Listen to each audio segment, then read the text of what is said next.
So, there is this village in a fantasy world where everyone specifically hates one person. Most of the people here live really peacefully.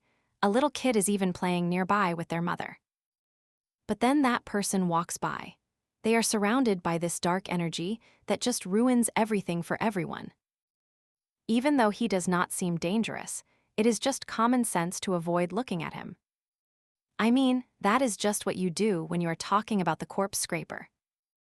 And honestly, being a corpse scraper makes you pretty much the most hated person in this entire world. A little while later, our guy walks into a local item shop. He definitely catches everyone off guard when he walks in. The shopkeeper just stares at him and asks what he wants. He does not seem bothered by the attention at all. He drops a heavy bag on the counter and dumps everything out to sell. But for the shopkeeper, dragging in a pile of rusted scraps is honestly just a headache. So he figures 3 copper coins is plenty. That is only 20% of the actual value.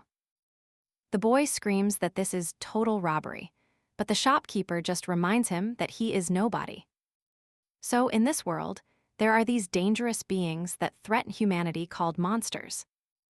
And logically, the people who make their living hunting those beasts are known as adventurers. These adventurers face monsters day after day, all in hopes of finding really rare and valuable materials. So basically, whenever these guys take down their enemies, they level up.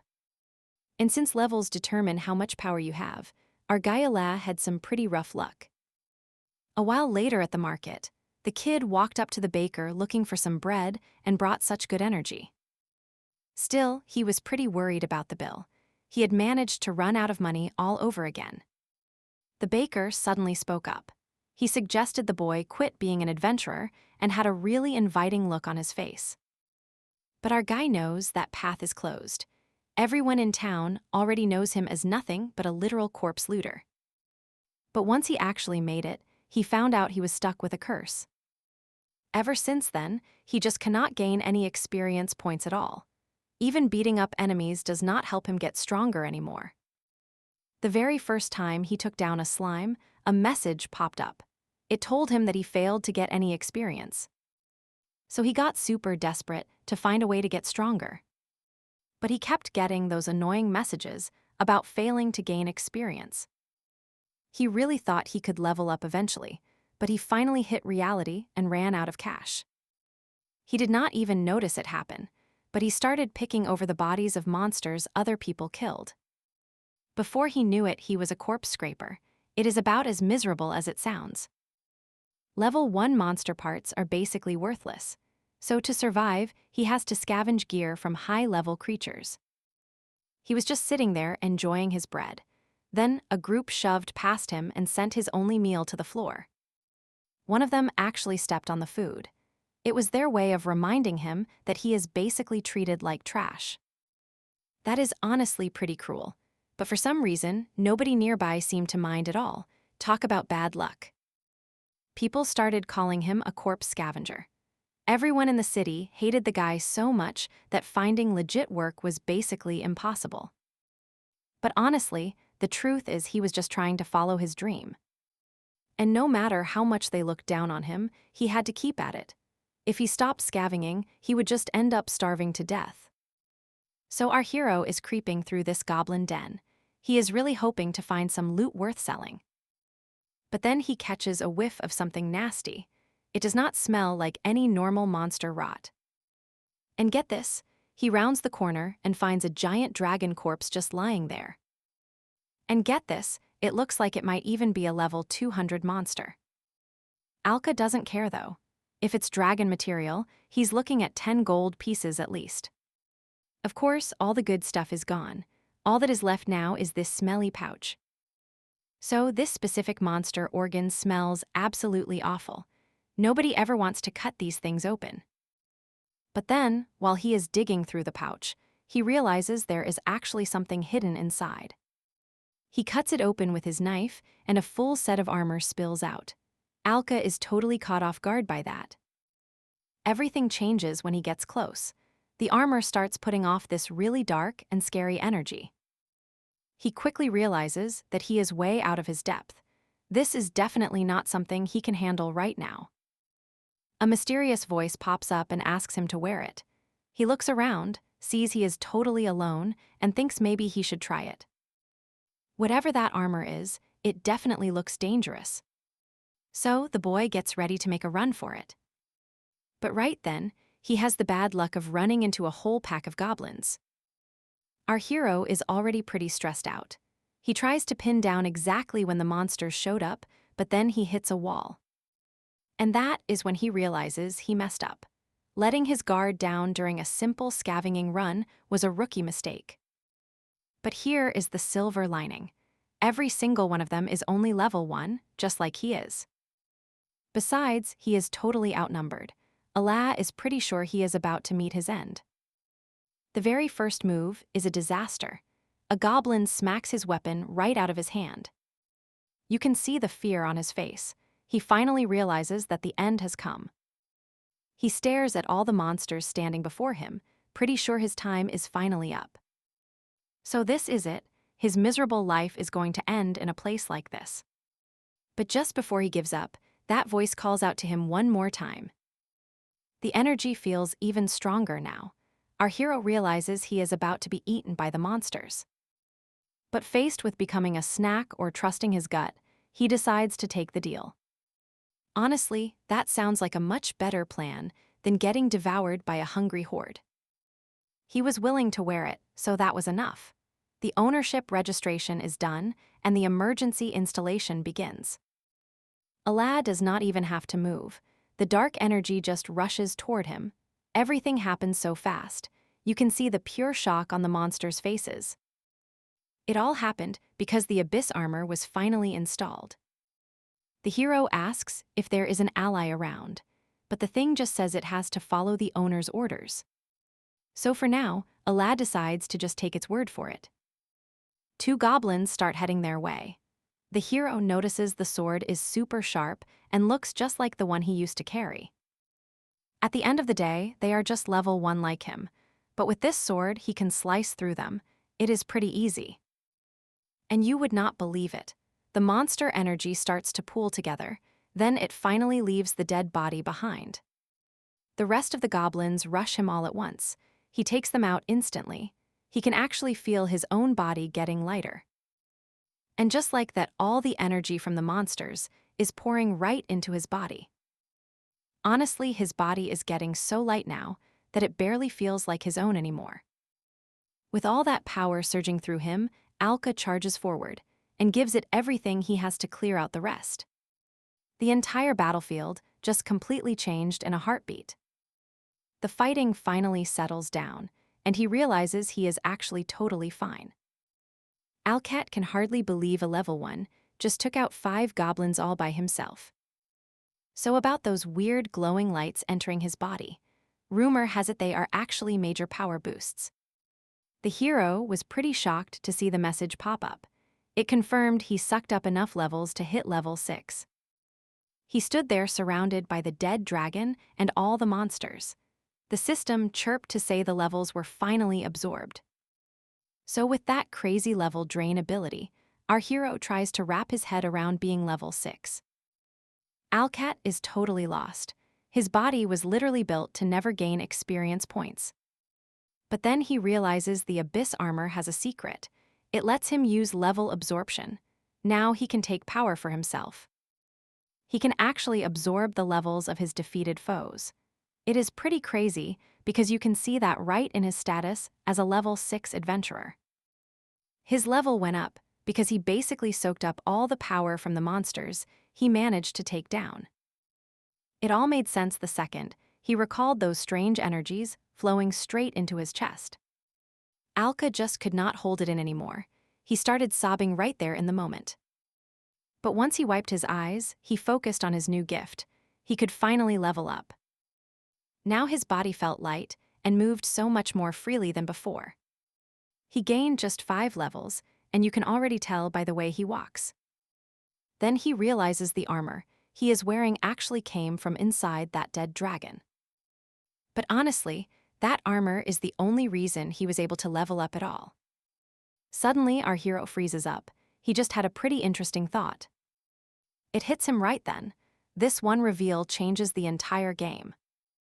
The crazy truth is that wiping out every monster here might actually backfire. This is only going to make him even stronger. And since this armor does not seem to hurt the wearer, he should definitely take full advantage of it. But then, a goblin suddenly shows up to fight without him even having to look for one. But if you look at its shadow, you can tell this thing is definitely not normal. Just feeling its presence makes Alpha nervous. This is supposed to be a safe spot with only weak goblins. He really panics when he realizes he is staring down a level 35 legendary goblin. Our hero confronts the leader of the refuge. He really needs to figure out why such a powerful monster is hiding here. Because it is hanging out so close to the entrance, he starts to piece things together. The monsters are clearly drawn here by that rotting dragon corpse. To be exact, they are all coming for the smell of the decay. The armor system is warning him that the enemy is level 35. It says this fight is a bad idea. But he knows running away just isn't an option. He dodges the first swing and is honestly sweating bullets. He barely blocks the second hit. It is way too much to handle. Then he gets slammed hard into the wall. This is still a huge issue for Alka, even though he is leveling up. After all, if he has to face this enemy, he is going to die just like a weakling. Alka screams in frustration. He really thought he had finally become strong for a second there. Deep down, the kid was still just as pathetic as he had ever been. The lead somehow slipped into an alley and started scrambling to find a way out. But that legendary goblin and his little army are blocking the only exit. Alpa really thinks the weak ones should just stay low and hide until everything blows over. But even with that plan in mind, a measly level 1 goblin suddenly pops up right in front of him. So the little guy just charges at our hero like a total maniac. But the monster is nothing like its leader. Alka just grabs it by the head and smashes it against the wall. Levels are everything in this world. Even the monsters have to know when they are outmatched and run away. With that win, the person in the armor levels up. They are now at level 7. So somehow Ala totally forgot he is strong enough now to take down the boss. But now it finally clicks. He realizes he has a real shot at destroying his enemies to survive. He stops taking the main path. He picks off a few goblins instead and keeps on doing the work. He spends all his time cleaning out the dungeon. He keeps going until the levels from the bodies start transferring over. And that hero logic about the strong winning because of level gaps, it is starting to feel way too real. It is a world where the weak get crushed. Honestly, it is just like what Alka went through before. So he spends a good while brawling in the dungeon. Finally, he manages to hit level 15. Then while he is walking around, the system pipes up. It tells Ala to check out a cave right nearby. Naturally, he heads inside, and you would not believe it, but the place is packed with a mountain of gold. Ala figures this massive pile of loot must belong to all the unlucky adventurers those goblins took down. He is already here, so he thinks he might as well bag some of the good stuff too. A chest suddenly grabs his eye. When he looks inside, he finds something even more impressive because it looks like the room is packed with health potions. So the hero decides to grab them all just in case he takes a hit later. The armor actually chimes in to say it understands the plan and has officially expanded its storage to hold everything. Before Ala could even figure out what was happening, a light hit the armor. Then, spaces started opening up. It is actually super useful, so he thanks the system for being so on the ball. Naturally, our hero wants to grab all that gold and take it home with him. Honestly, that would just get in his way when the fighting starts. Besides, the hero is way stronger now. He could live a pretty good life just by selling monster parts if he makes it out. So with that in mind, he decides it is finally time to leave. Then out of nowhere, he hears some strange noises nearby. It sounds exactly like people talking, so he is pretty scared but definitely curious too. He is mostly worried though. He runs over to check a box and that is when he spots a girl being held by the monsters. She was crying so hard that he just reacted without thinking. He rushed over to help and untied those ropes. It was such a relief that Allah managed to hear the noise. Now that she was free, the girl from Rakel named Mill thanked him from the bottom of her heart. Trying not to be rude, the girl asks if she can get her savior's name. He thinks about it for a bit, then tells her his name is Alka. He adds a quick clarification too. Yes, it is the same name as that infamous corpse looter gnome from the city. Mill had been hearing all sorts of bad things about the protagonist lately.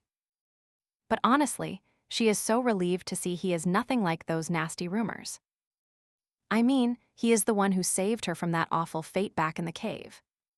It turns out she does not see Allah as just some trash scraper at all. She honestly thinks of him as her hero. It makes total sense, since Allah has always wanted to be an adventurer who helps people out. So he tells the girl to follow him. He promises that he is going to get her all the way back to the village safely. He makes it clear that everything is fine. Turns out there was a little bit of happiness in Alka's heart. So he tells Mill to hide behind the rocks for a second. This is what it feels like to be this close to a bunch of goblins. Allah takes a closer look and realizes it is not just one or two. It is an entire court of them. There look to be about 20 in total, but they are only level 1 while our hero is already level 15. In this case, numbers do not really matter. Allah is determined to turn all of them into power for himself. The monsters charge right at him, but he just takes them all out with his sword without blinking. Then he rushes the rest of them. They meet the exact same end as the others. And just like that, he absorbs all the levels successfully once again. The level drain ability is really coming in handy. Now every single blow he lands hits even harder than before. So he dodged the first goblin without breaking a sweat. The ones rushing from behind did not even stand a chance. He just jumped way up into the air. From that height, he had the perfect angle to attack and start absorbing. Honestly, it looks like he is actually having a good time hunting these monsters now. The monsters look terrified, but that does not stop him from taking them all down. He has already taken out a bunch of them, but these goblins just keep throwing themselves at him. He rushes in just like he did with the others. He swings his sword and takes them all down. Then once the dust settles from all that chaos, the system pings him with a level up notification. So now the guy in the armor is officially sitting at level 35. Mel is legitimately terrified by everything and asks if they can finally leave. But our guy just shakes his head and says no. Think about it. That much blood is basically a beacon for anything else lurking around nearby. It is that same legendary goblin from earlier. And this time, Alka is ready for a proper rematch. The guy stands right in front of the monster. He just sighs and says he knew this was coming. Then the legendary goblin lets out a massive roar. It really wants to make sure we know who is boss. Turns out they are both sitting at level 35. This is going to be a pretty fair fight. So, he is not the same weakling who ran away from the fight anymore. The goblin boss does not hesitate at all and shows it is attacking with full force. But our guy just looks back and says it is making a huge mistake if it thinks winning will be easy. The kid lands a solid hit on the monster. It cuts the stomach right open and drops to its knees. He is totally surrounded now. He takes a quick look around and counts 10 of them waiting to strike. He knows he cannot waste any time here. He has to save his energy for the main boss, the legendary goblin. Nil has no idea which one is right, so he just tosses the whole bundle up. As you might expect, they tumble out of the holder right toward our guy. She keeps apologizing over and over, but he tells her it is honestly fine.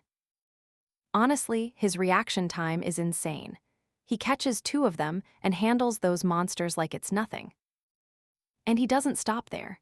He snags the others out of the air and just tosses them right at the monsters. He keeps doing the same move over and over. He just piles up the knives and keeps throwing them. He holds a few of them in his hands, remarking that this is just pure bad luck. It ends up being a real tragedy for the legendary goblin, since their levels are so different. He wipes out all these little monsters and hits level 45, finally starting to feel like himself again. Suddenly, the monster lets out a piercing scream. It tries to catch Alka off guard from behind. The hero thought he had it covered, but his sloppy block almost cost him an arm. He has no idea how things turn this way. Still, he is stuck under constant pressure. And believe it or not, the monster looks perfectly fine despite that last hit.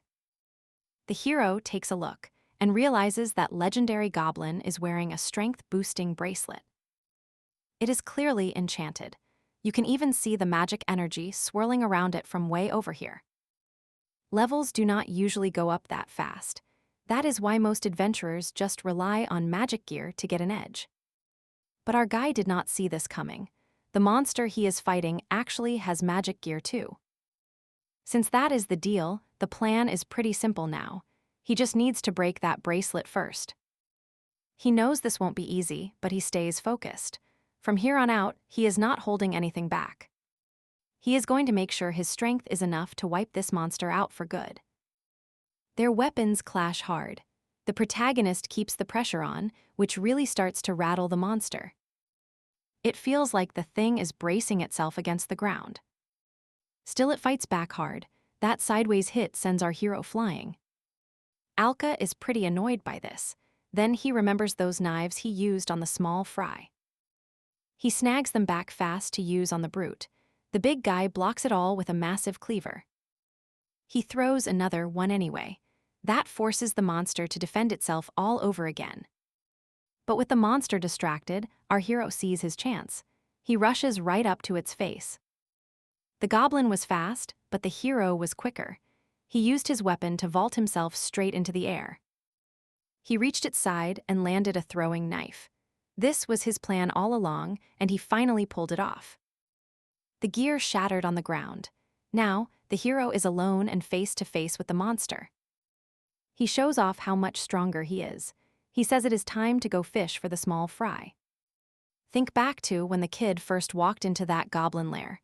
He was honestly pretty weak and scared. But look at them now. The power dynamic has totally flipped. He has clearly taken the upper hand. So our guy figures it is finally his turn to flip the script. He asks the monster if it is actually ready for some intimidation.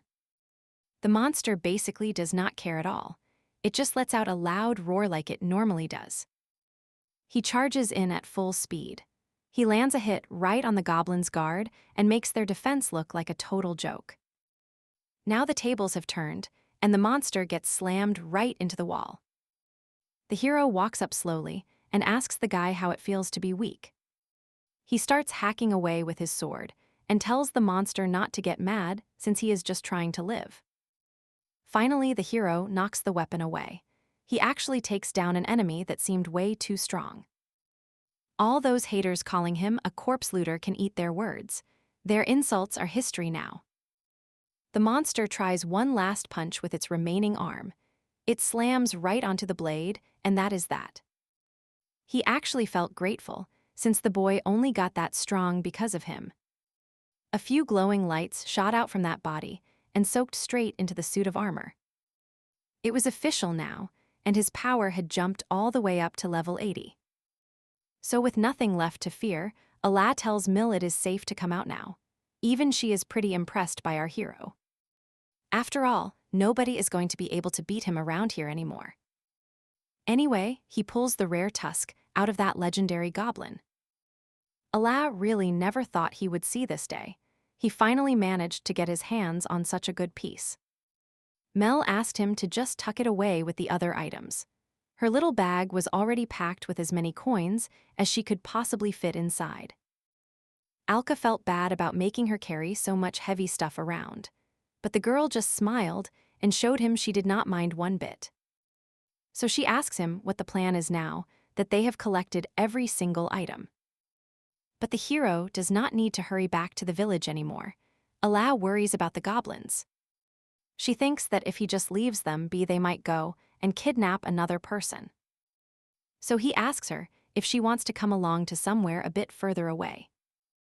He explains that he just wants to make sure those monsters do not snatch anyone else. And for a while now, his one real goal has been hunting every last goblin in this cave. After quite a while, they finally make it back to the village. Allah hit level 100 already, so he is actually starting to feel a bit worried. But with stats like that, he really should be able to take down most creatures there. So, the hero finally gets to call himself a real adventurer now. Mill is totally confused and asks what he means. She has never even heard of a 3-digit adventurer before. That means Alka is not just another adventurer anymore. She is actually the best one out there. Alka just does not seem to buy any of it. But he has only fought to stay alive, so he never really noticed the others. Honestly, Mill was pretty shocked when he realized he could absorb levels from the enemies he beat. She even tells him that she is going to be cheering for the boy. They are having a nice, calm chat until a bunch of adventurers show up to confront the corpse scraper. And Alpha knows exactly who is leading that group, because she is very familiar with Jarek. The guy with white hair asks about that black armor. Everyone starts laughing because they think Alad just went out and bought it. Anyway, Dur warns him that wearing such a fancy item really won't make any difference at all. Because at the end of the day, a level 1 player just can't make up for lack of power with gear like that. But before the guy could finish his sentence, the hero told him to keep quiet. Then he appeared out of nowhere with a knife. He kept that terrifying look on his face, but he still asked his question very politely. Jury is staring at him, and honestly, he looks pretty scared. But then he remembers exactly who he is dealing with. He gets angry and lands a kick that sends the protagonist flying back. After all, he just sees Alka as a common grave robber. He thinks she has no business talking to him so boldly. But the second he tries to get more aggressive, the hero just flips the script and puts him flat on the ground. The hero looked at his shaking crew and asked who wanted to go next. Honestly, nobody had the guts to say a word. Curie is totally lost right now. I mean, he knows a level 20 should beat a level 1 every single time. The hero just shrugged it off. He told him the guy does not even have a quarter of his power. Everyone pulls up their system screens in a hurry to see the corpse scraper level. The adventurers are totally shocked. It seems impossible, but the screen confirms it is real. He is actually at level 100. Honestly, everyone there thinks he is more of a monster now. Alat actually finds it pretty ironic. People were calling him a trash picker yesterday, and now they call him a monster. He tries to warn them that he just wants to be a normal adventurer, but nobody hears him. They take one look at him and lose it. That was already obvious to Mill, though. It is easy to tell that the hero is not the same person anymore. So she just smiles and tells him to have a little more faith in himself. She calls the boy over right away to break the big news to everyone in town.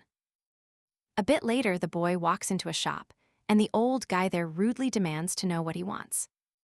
Right on cue, our hero walks up and says he wants to sell his loot. But the old guy just scoffs and calls him a common grave robber. He says the quality is so bad that it does not matter how you present it. Our hero just smiles because he has a secret weapon.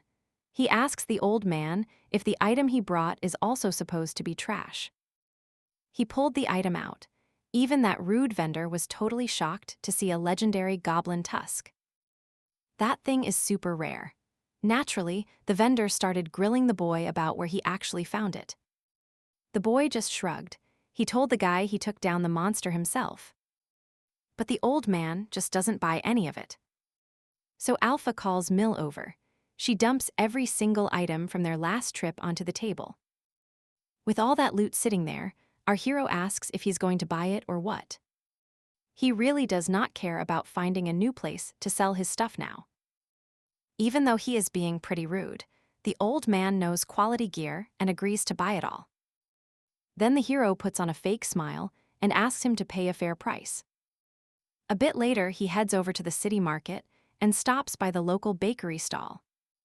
Since the baker always looked out for him, he drops off a heavy bag of gold. The old man just stands there looking completely puzzled. Alka tells him he finally took down a tough monster. He says he is glad he never gave up. The old man hums along with the boy without a second thought. He says he is honestly glad the kid did not give up. Suddenly, a huge commotion erupts right at the village entrance. The hero sighs and tells him that talk can wait. A pack of white werewolves is already tearing the city gates apart. Then one of them gets ready to turn a poor girl into his afternoon snack. But just in time, our hero shows up. He saves her, and she makes it out totally fine. For his part, Allah thinks the monster is acting really weird right now. But anyway, he says if the werewolves are trying to attack the village, they arrived a day late. After all, as long as the hero is there, none of them are making it past the gates. These are all level 8 werewolves. Usually, they would have been killed before they even got close to the village. But Sid jerried, and the rest of the crew just turned tail and ran away. Our guy sees exactly what is going on here now. He also knows that he needs to step up and move fast. A werewolf lunges for the boy, but our guy just dodges it like it is nothing. His powers are honestly looking pretty insane right now. But here is the scary part. They are not all focusing on him. Instead, they are turning their sights toward the innocent citizens nearby. He really has to do something fast. If he just stands there, the townspeople are going to end up as lunch. A civilian is losing his mind. He is just one step away from becoming dinner for the beast. Then out of nowhere, the lead guy shows up. He blocks the attack with his body and kills the monster. The boy asks if he is okay, but then someone notices who it is. That is the corpse scraper standing right there. But the hero doesn't even get mad. He just handles the situation because that matters way more. Deep down, he knows he is still just the corpse scraper nobody wants to be around. And honestly, that is definitely no reason to just leave everyone else behind.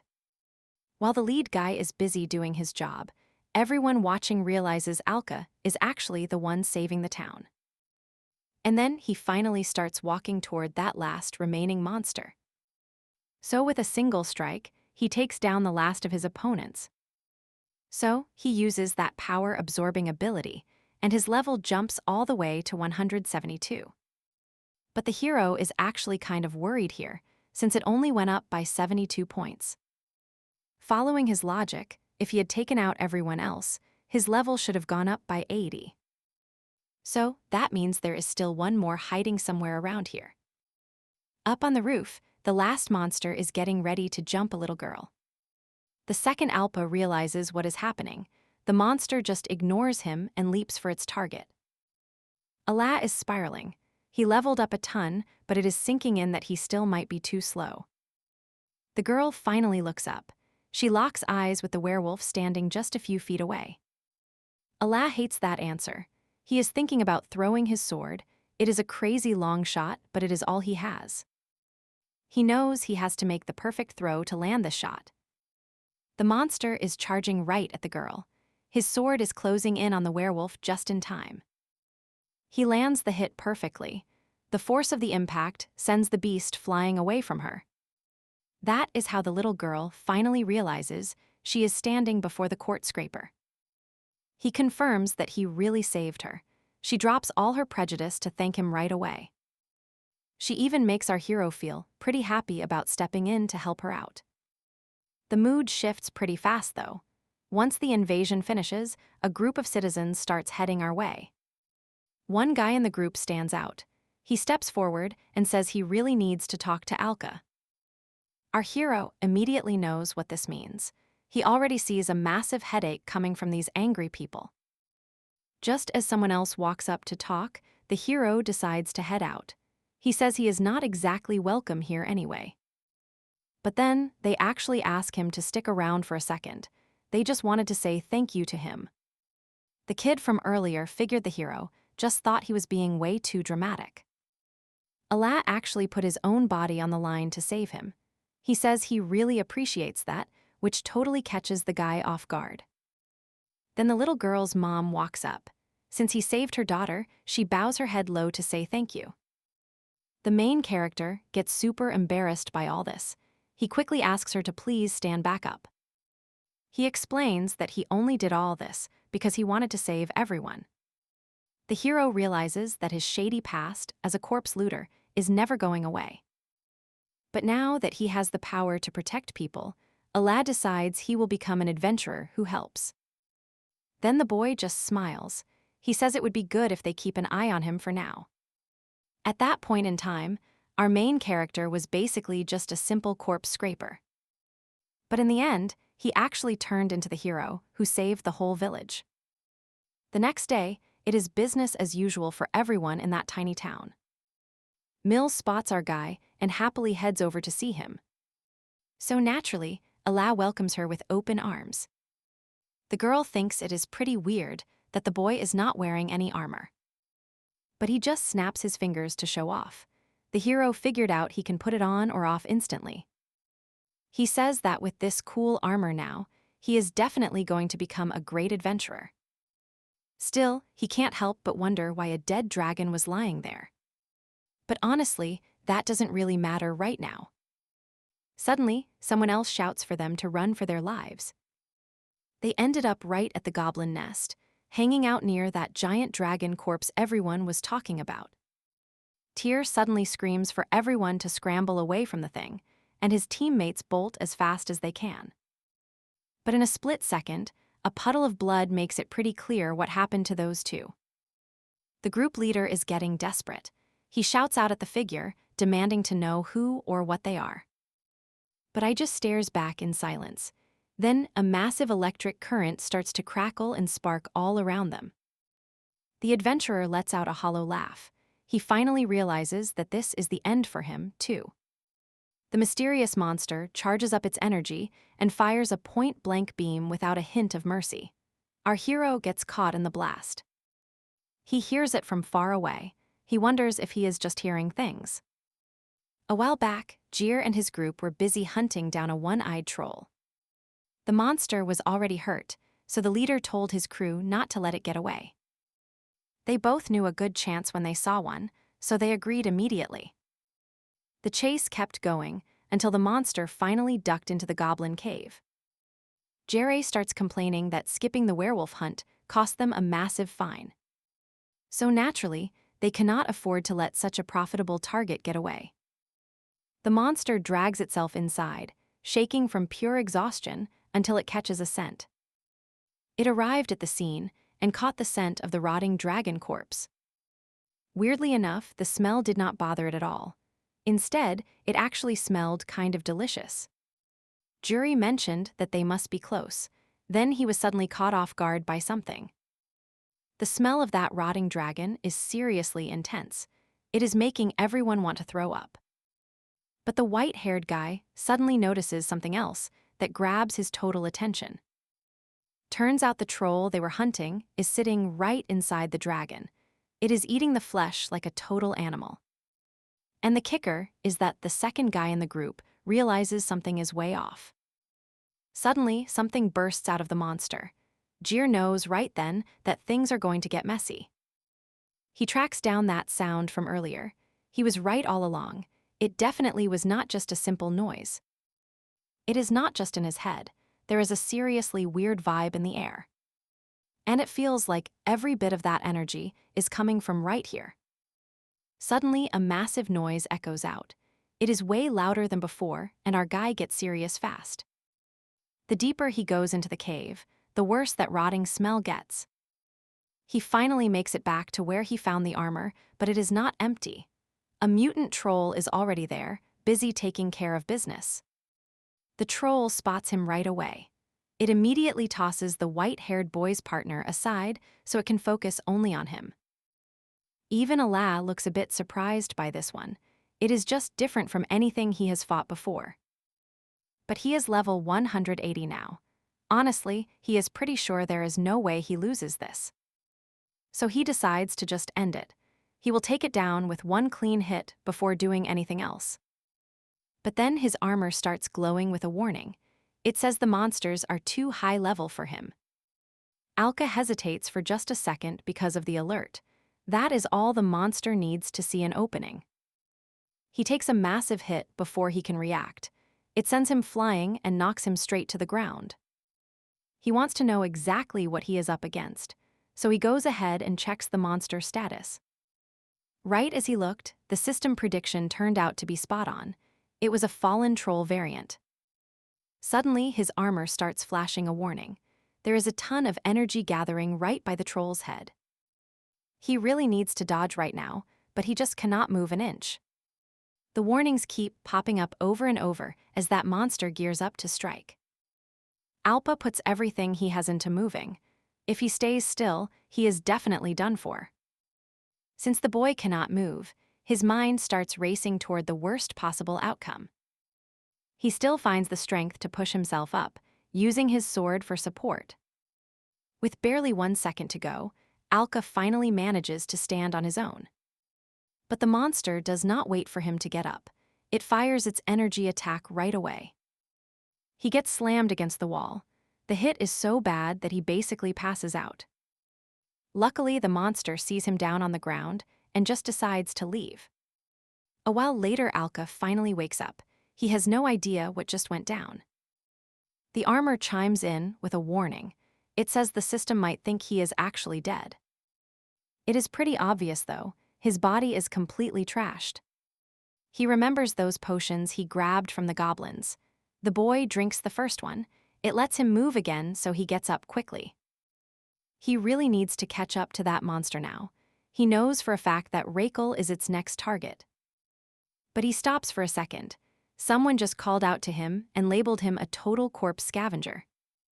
If you look closer, you can see Jir is still alive, even though he's in pretty rough shape. The kid has no shame at all. He just walks up and demands the recovery potions. He honestly believes a little thing like this won't change anything for someone like him. He is actually turning out to be more trouble than anyone expected. The boy warns he will run away as soon as he drinks those potions. So he just gets even more annoyed than before. He ends up shouting at everyone to bring him those potions right now. Jir starts coughing up blood. He is desperate and keeps insisting because his whole body is wrecked and his mind is completely breaking. The boy actually considers doing it, but he wants to know if it will even make a difference first. The system tells him his injuries are fatal. It says he is definitely going to die in a few minutes. So now that he understands the situation, the hero has one last request before everything ends.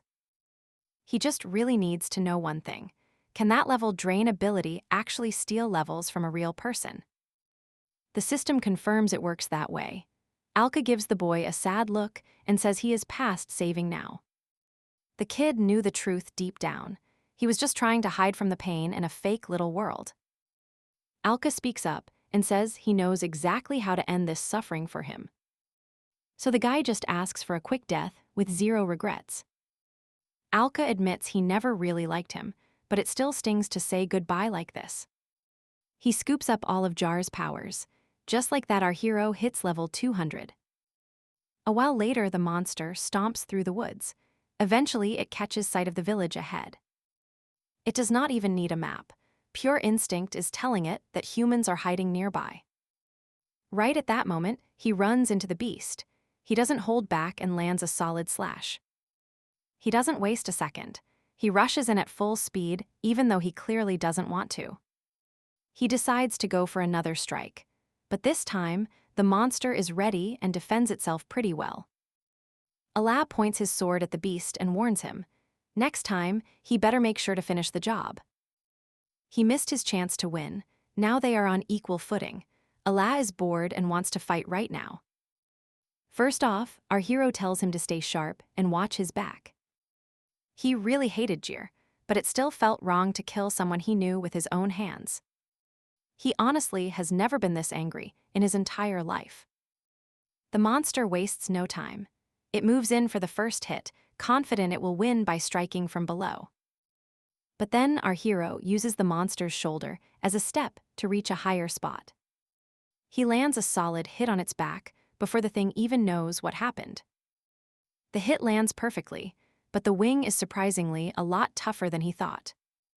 Suddenly, the monster starts gathering a massive amount of energy right around its eye. But the beast is actually smarter than it looks. It was all a setup. It let the hero walk right into range, just to land a well-timed kick. So the monster saw its chance while he was wide open. It grabbed a whole tree and swung it like a club. The guy went flying. He smashed through a few trees before finally getting pinned down. The level gap is gone, but they are still a perfect match. It means the kid just has no home field advantage.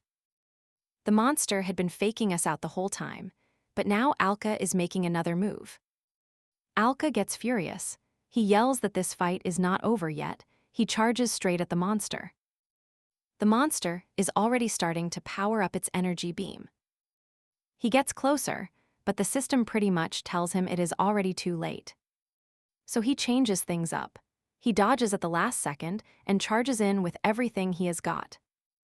The troll tries to block with those heavy wings, but his strike is so strong it just slices right through them. The monster is totally distracted by the damage. Our hero realizes he has finally made some real progress.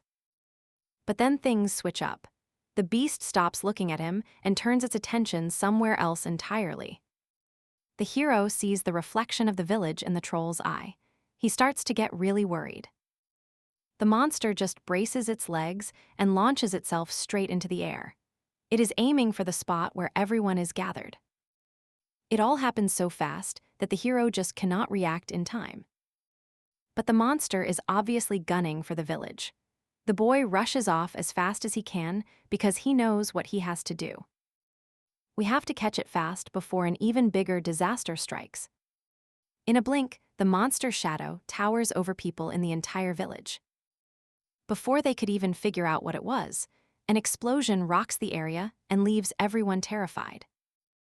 Then an explosion rocked the area and the fallen variant stepped out. It let out a roar just to show who was boss.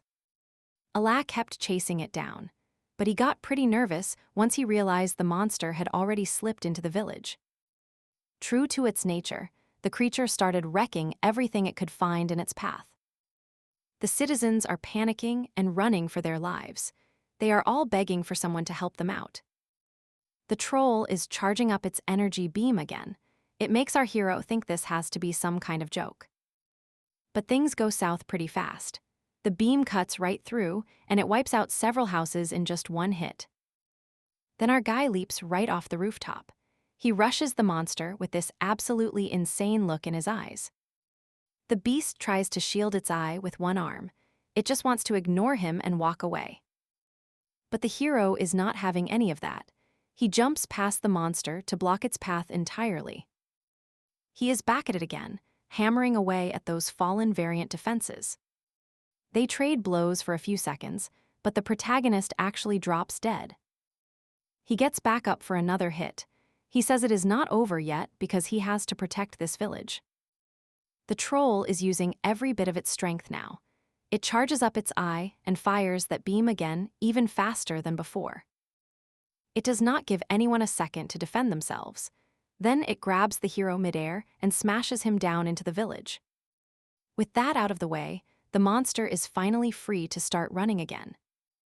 But look, our hero is simply not ready to go down just yet.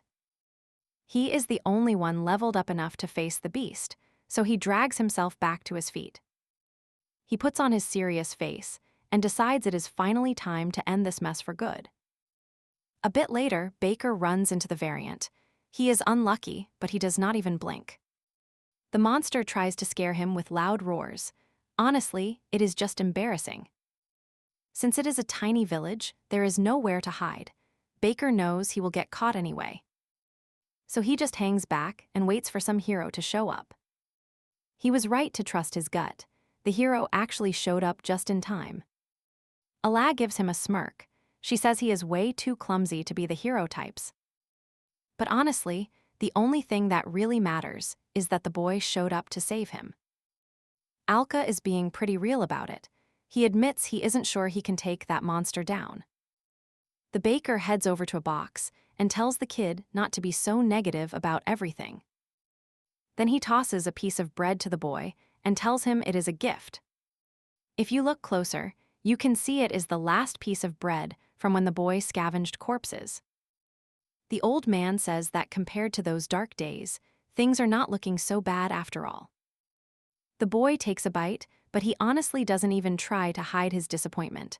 The bread is just awful. It sounds a bit silly, but that little spark of motivation gave him all the courage he needed. The hero levels his sword at the monster. He tells it to get ready because their fight continues right now. So our hero makes the first move this time.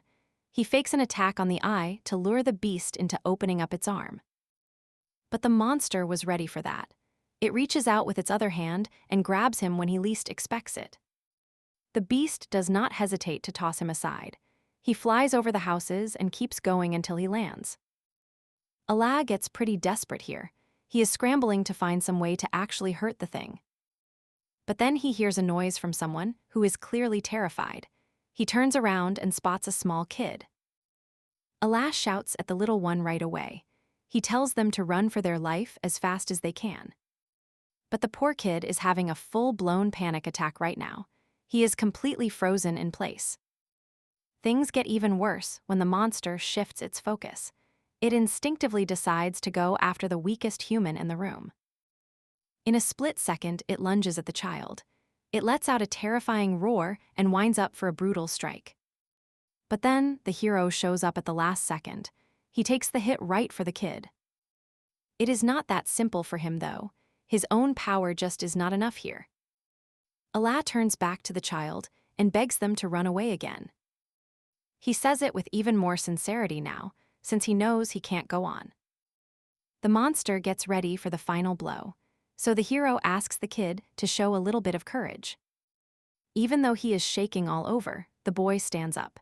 He says he will try, then he runs away as fast as he can without looking back. Everyone turn their backs, leaving him all alone with that monster. Honestly, the beast looks pretty satisfied with itself now. The system is acting all dramatic because the enemy finished charging its attack. It keeps pushing for an immediate retreat. But the hero just apologizes to his abyss armor. He basically tells it that this time, he is ignoring the advice. The monster shoots a laser right from its eye. It hits our lead character and blasts through several houses. But look at that, he managed to block the attack with his sword. He is totally fine. They might be at the same level now, but you can really see the massive gap in their actual skill. He took a massive hit, so he figured it was time to chug a potion. But then he realized it fell out when he got tossed into those houses. So now he has no choice. He has to go back and find it. But the hero's strength starts to fade out. The boy is trapped in an abyss, realizing he failed to save his village. And yet, some part of him still holds onto the idea of recovering. He thinks he can still keep on fighting. So Alka is screaming for help inside his mind. He is just desperate for someone to step in and save him. His prayers actually worked, because suddenly, the very last potion is poured right into his mouth. When the boy finally drags himself awake, he notices a girl standing right in front of him. That catches him off guard, so he jumps up and asks who in the world she is. Leela introduces herself without holding back. She says she is just a local girl from the village. She really just wants to protect the place where she grew up. It turns out she loves it quite a bit. Their nice little chat gets interrupted by a truly awful sound. A monster is nearby, and now the hero knows it. But first, she mentions she has been watching him fight to protect this village for a long time. It makes her really happy, just knowing he still cares about this place as much as he does. She reaches out her hand then, telling him it is finally time for them to run away together. So our hero says no way to that idea. He knows he is the only one around who can actually beat this monster. But the girl just shakes her head. She tells him they have to run because if he loses here, then it is over for her. She is totally sure that if he falls, there will be nobody left in the village to save. Everything is falling apart around them. But Leela stays calm and tells the hero to avoid fighting while his wound is still open. Alpa really does not want to hear this. Still, he knows she is right about the situation. He realizes it is going to take a while before he can get back to fighting with his full strength. Suddenly, the monster they were talking about drops from the sky. It lands right in front of them for a showdown. Then the girl quickly reaches out her hand. The guy looks at her and realizes he really has no other choice. So he decides to retreat with her. They head to a safe spot where he can focus on fully recovering. They duck into a narrow alley to catch their breath. The hero glances over, confused, and asks how she even knows his name. They keep moving while she explains the situation. Apparently, Allah is actually pretty famous around these parts. He checks if it is because of his reputation as a corpse scavenger. She nods, confirming that is definitely one of the reasons why. Leela makes it plain that she cares about knowing him because he is a true hero. She explains that she was there during the werewolf attack on the village. That is exactly why she believes in him. She is confident that if the situation is in his hands, he will find a way to solve it. The girl looks at him with so much hope. Allah raises his fist and vows to save the village. That was exactly what Lilo needed to hear from him. Wait, another weird noise interrupts them. It sounds like a human screaming. They head over to the spot. A bandit is busy dragging a girl out of the city against her will. The guy thinks the nearby monsters are actually great. They keep everyone away, which lets him do whatever he wants. Our main character watches the whole thing. He is honestly disgusted by people who use chaos to get what they want. Leela reacts just like everyone else, but then something catches her off guard. The hero tries to say something to her. He suddenly realizes something is wrong. Even though they were hiding, a man spotted her from behind. He grabbed her quickly. Just like that, the girl the hero worked so hard to save is now a hostage for the bandits. The bald guy gets all serious. He tells the kid that if he wants the girl safe, he has to do exactly what he says. His first order is to head straight for that carriage up ahead.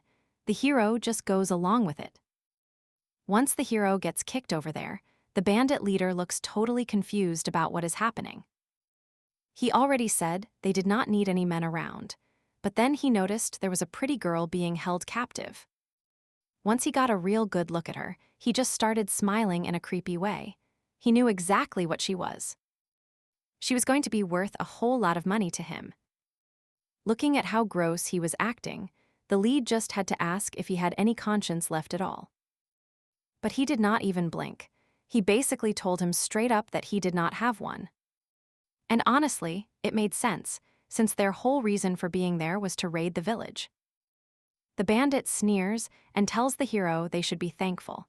He claims they are lucky that his crew did not force them to kill those citizens. That just makes the hero lose it.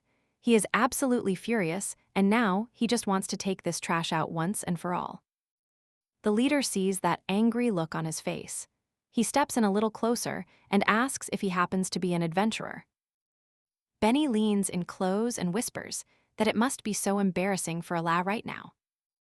He says that no matter how strong Allah is, it does not matter anymore because he cannot do anything. Everyone starts getting ready to head out. The leader tells the bald guy to look after the girl. It would really be a mess if the adventurer tried to step in now. Altha heard everything they said, and he knew he just needed one tiny mistake. So he waited for his chance to save her. Then suddenly, someone showed up with a knife. The bandit shouts at his friend to move fast. It turns out that person is actually Mill. Since the bald guy had a heads-up, he dodges the hit easily. He manages to keep a grip on the hostage the whole time. Because of that, the poor girl just slams straight into the dirt face first. The bald guy just scoffs. He tells her she cannot beat him and needs to learn the gap between their strength. But she just shrugs and tells him it is totally fine. The kidnapper is completely confused by her reaction. Turns out she is calm because there is someone standing right behind him. They are ready to take him down. Before the big guy even knows what is happening, Alcott closes the distance instantly. He lands a punch with everything he has got behind it. And just like that, the bald guy goes down. It leaves Leela free, and she tumbles right into the arms of our main guy. Seeing this, the bandit leader loses his cool. He screams at his men to rush in and kill the hero before it is too late. He really should have stopped before interfering any further. First, the bandit asks Allah if he is sure about this. He warns him that he will not hold back. The kid does not say a word, so the gunslinger just decides our hero must be terrified. Allah just stood there, so the bandits rushed in to finish the job. Then he remembered what that bald guy told him before the fight. The guy said knowing the power gap is key to picking your battles. It is actually pretty funny that the bandit leader broke his own rule here. He started a fight with someone he had no business messing with. Naturally, after that happened, our hero just went ahead and absorbed every single level in sight. Once all his guys were down, the leader started panicking. He realized this guy was way too fast to be a normal adventurer. He made sure to double-check everything. It helped that he was already sitting at level 200. The bandit had one last burst of panic. He pulled his sword and charged headfirst into trouble. But let's be real, the protagonist ended it with a single swing of his blade. So he absorbs the powers again, and now the guy in the armor hits level 250. This triggers a reaction from the system. He takes down the bandit and starts thinking about the things he just heard. Then he asks if level 250 is actually his hard limit, and the system says that is right. Honestly, our hero had never even heard of an adventurer with stats this high. And he definitely didn't think there was any sort of limit to them either. Anyway, since everything is finally sorted out, Leela jumps on her hero to thank him for saving her. The guy makes sure not to take any credit for himself. To him, it is just the least he could do. He knows that if he had not taken that potion earlier, he would not even be alive today. Leela is just happy anyway. In her eyes, Alka is still her hero no matter what. With all the bandits lying still and everyone watching him, Allah just shakes his head. He refuses to take the title they are offering him. Honestly, he still feels like a total amateur. And you have to see his side of it. Letting those guys live would have just meant another village getting hit later on. So Alka tells them straight. He used his sword because he really could not come up with any other way to fix things. She repeats it even louder when he asks what she means. She thinks everyone is only alive because of how he used that sword. So she tells him he really needs to start believing in himself more. She looks at him with a soft smile. Then she tells him that she just won't stand for him putting himself down like that.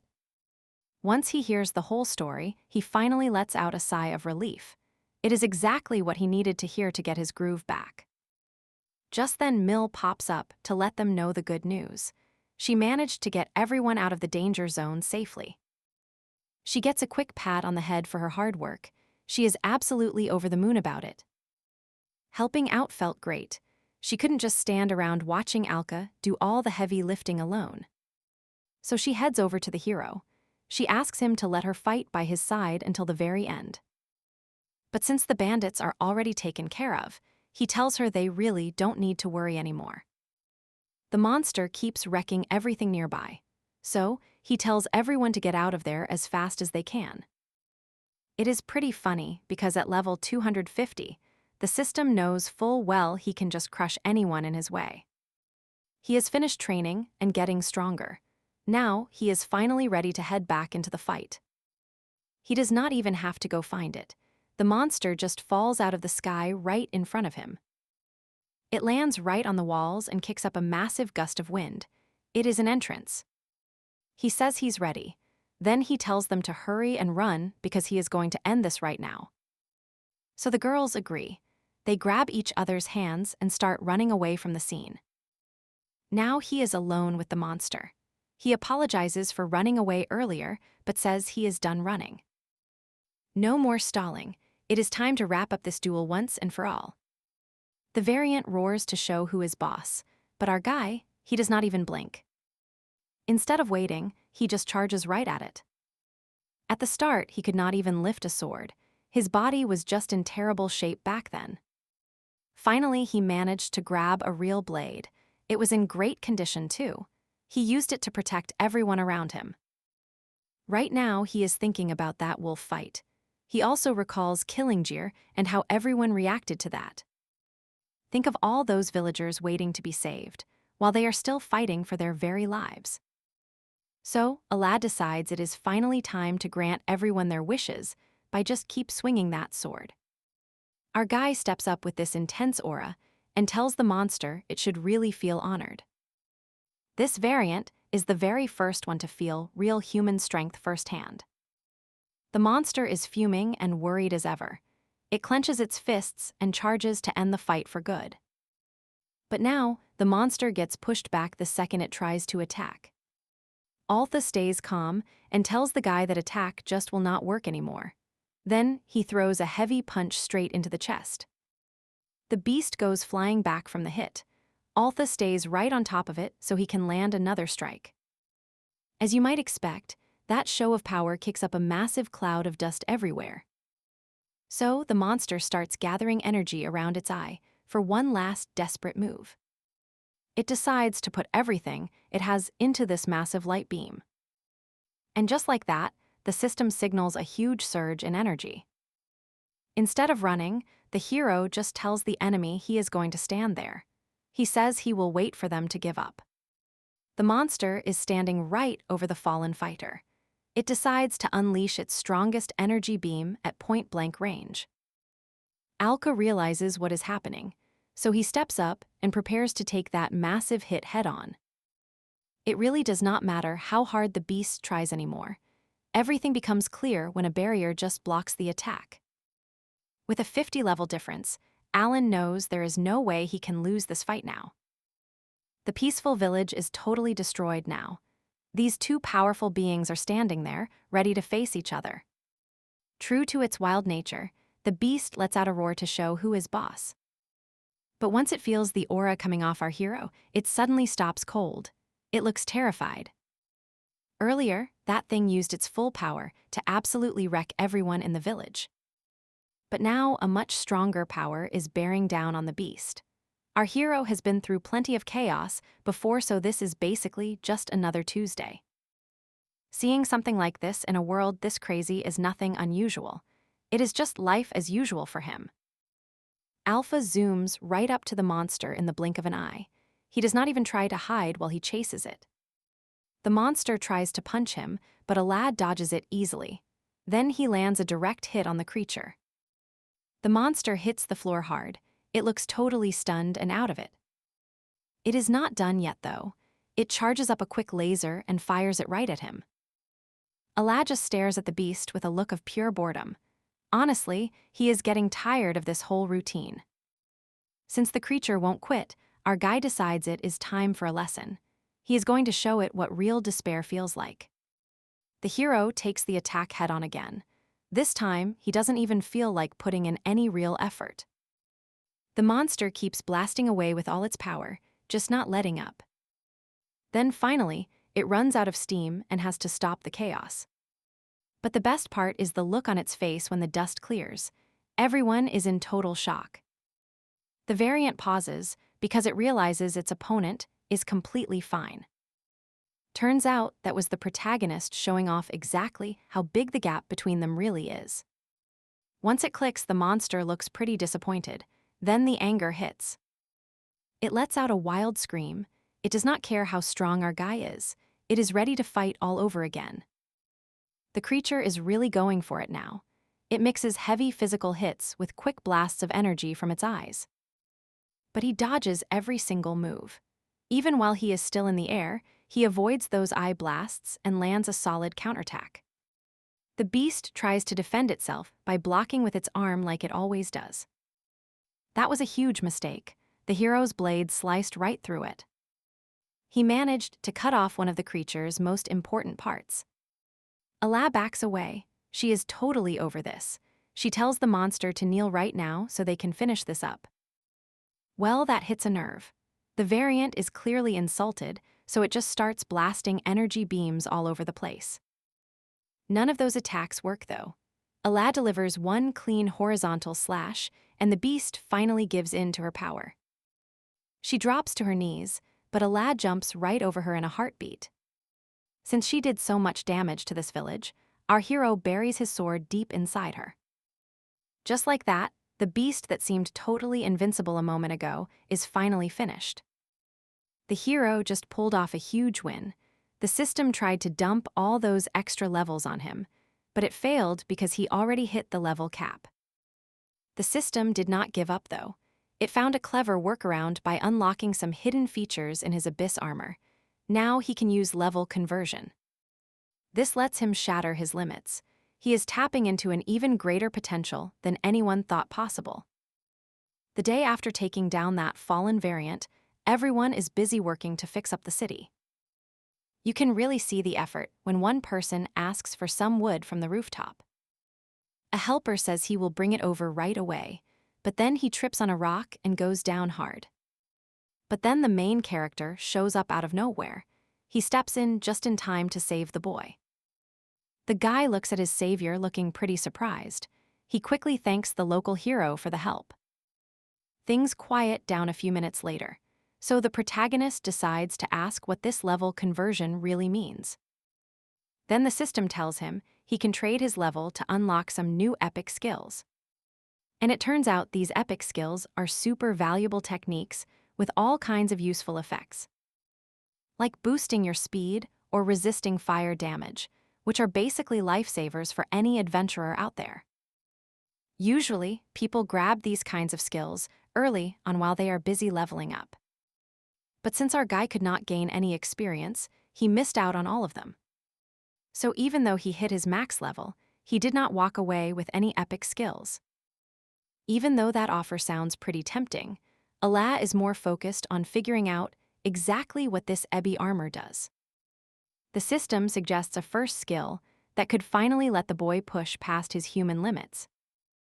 But get this, it costs 240 levels. That is basically everything he has earned so far. Right now, the main character is sitting at level 250. But looking ahead, that power to keep leveling up is definitely going to be important. So our hero asks to learn that skill immediately. The system gets it. Just ask for the skill in the right order to kick things off. Our hero does not even hesitate. He immediately asks to push his level past human limits. Then the conversion starts. He starts shivering as his power gets drained away. The lights from the process are so bright that people can see them from way over there. Energy just keeps pouring out from his core, and it does not stop for even a second. Then a bright flash hits as the system confirms the payment and hands over the new skill. Looking back, Allah feels pretty proud of himself. He really has come a long way from being a simple corpse looter. But something still feels off. He starts to get this weird vibe that his own power has changed on him. Then the system pops up with a notification. It says he has passed the level limit for humans, which means everything changes. He has finally reached the point where he is a transcendent being. Allah cannot help but smile at this impressive new achievement of his. He looks up at the sky and thinks about how much everything has actually changed. So this guy shows up at the village entrance, feeling pretty annoyed. He says he came back because he thought something was actually going to happen. The thing is, he is only this mad because our hero already took down the beast he was looking for. So basically, coming all this way ended up being a total waste of his time. Still, our guy just had to know who could actually take down a monster like that. Well, this was a surprise. Since he hit the level cap, those 200 extra points just rolled over. He remembers it clearly. Back when he first killed that beast, he could not soak up any experience at all. So now Allah is at level 210. The conversion dropped his power a bit, but he is still strong. Alka is thinking he should grab more epic skills, especially the cheaper ones since they are totally worth it. And if he manages to stack enough of those, he could actually become the strongest adventurer in the world. So now the kid feels like he really needs a solid plan for his future. But then Leela shows up fast and jumps right at him. She looks so happy to see our hero, and he just stands there totally embarrassed. She gives him a cute look and says she has been looking for him ever since he took down that monster. So our hero clears things up and apologizes. He explains that he spent all day yesterday helping put out those fires. But then Mill walks over. She mentions the girl was genuinely worried about him, which was pretty obvious to everyone there. The hero says he is just happy they are both safe, but Leela is still determined to give him something. In the end, she is just as grateful as she is embarrassed. She shows it by kissing him on the cheek. It is simple enough, but now she cannot even look Ala in the eyes. For a moment after that kiss, they just look at each other. Their expressions say everything. Leela takes a deep breath to steady herself. She closes her eyes and finally admits she loves him. Alka is completely stunned by the news. It is fair to say she is the most shocked of everyone. Mill takes it all in stride. Even the local baker seems pretty proud of his godson right now. Ala just could not handle it anymore. She felt totally embarrassed and annoyed. She shouted at them to get out right now. Honestly, he never even saw it coming. His past made him think nobody could ever actually like him that way. Then the system chimed in. It told him that showing off his masculine side was the best play. That just made Ala even more flustered. A few days later, some adventurers approach the road near the entrance to Rakel village. The leader realizes this is the right spot, but it looks totally abandoned. His buddy chimes in and says that a monster probably trashed the whole place. Honestly, if a flaming dragon had shown up, the whole village would have been wiped out by now. The guy with green hair thinks they should go ask what happened. He wants to do everything he can. So he tells everyone to just keep following him. So the adventurers just fall in line and start marching right behind their leader. Back in that cave where everything started, someone heads deeper into goblin territory and hears a massive racket. Turns out the whole reason for that noise is a giant black dragon showing up. Meanwhile, our guy is somewhere else testing out his knife, throwing skills on some passing herbivores. He is hitting them with perfect precision and taking them down way faster than you might expect. Even though he is back at level 1, he picked up some pretty wild skills these past few days. One of his new traits is a permanent poison effect. He just finished testing it out on those dinosaurs. But there is a catch. Using it cost the hero 200 levels, which is honestly pretty steep. Still, at least for smaller enemies, you just need one quick scratch with a poison-coated knife to win. So with these two, he can boost his power without fighting, even if he loses some levels from the conversion. The catch is that it takes a few hours for the poison to drain the monster's health. But honestly, this is perfect for him to level up fast, even if he is totally new at this. Suddenly, a light starts getting closer. It looks like some monster finally bit the dust. Then the armor just goes wild. It absorbs the level and jumps straight from 1 to 41. But Ala is not done yet. She decides to crank up the poison effect and sends it right back. Anyway, this should really help him boost his powers a lot faster. He is pretty exhausted right now, but he already took down 20 monsters, so he should be back in a few hours. Since he finished what he came to do, Ala just decides to head back to the village. The kid shows up to all the noise and asks what happened here. He is pretty confused by the scene. Then Ian, who is a level 120 adventurer, walks up. He asks the hero if they are in the same profession. Ian opens his system to check things out. He wants to be helpful, but settles on the fact that the level is way too low. He traded all his powers for a few skills, and now everyone is judging him without knowing why. But honestly, Alba is already pretty used to feeling humiliated like this. Someone tries to break the tension by saying the kid must be brand new to the adventuring life. He was totally shocked when the hero mentioned he had been doing this for years. Then Kai piped up with a joke, thinking the whole thing was just a big prank. But one look at how serious Alka was, and even he realized it was for real. The guy stares at him and suddenly remembers a weird rumor he heard about this adventurer. It was about some adventurer who is known as the weakest guy around and calls himself a corpse scraper. Alka doesn't even try to deny it. He just casually asks the guy what he plans to do about it. The whole vibe is super intense and just feels really intimidating. Ian is looking for a fight, though. He says they are actually in charge of a guild subjugation request. Apparently, people have been spotting this really weird monster around the area lately.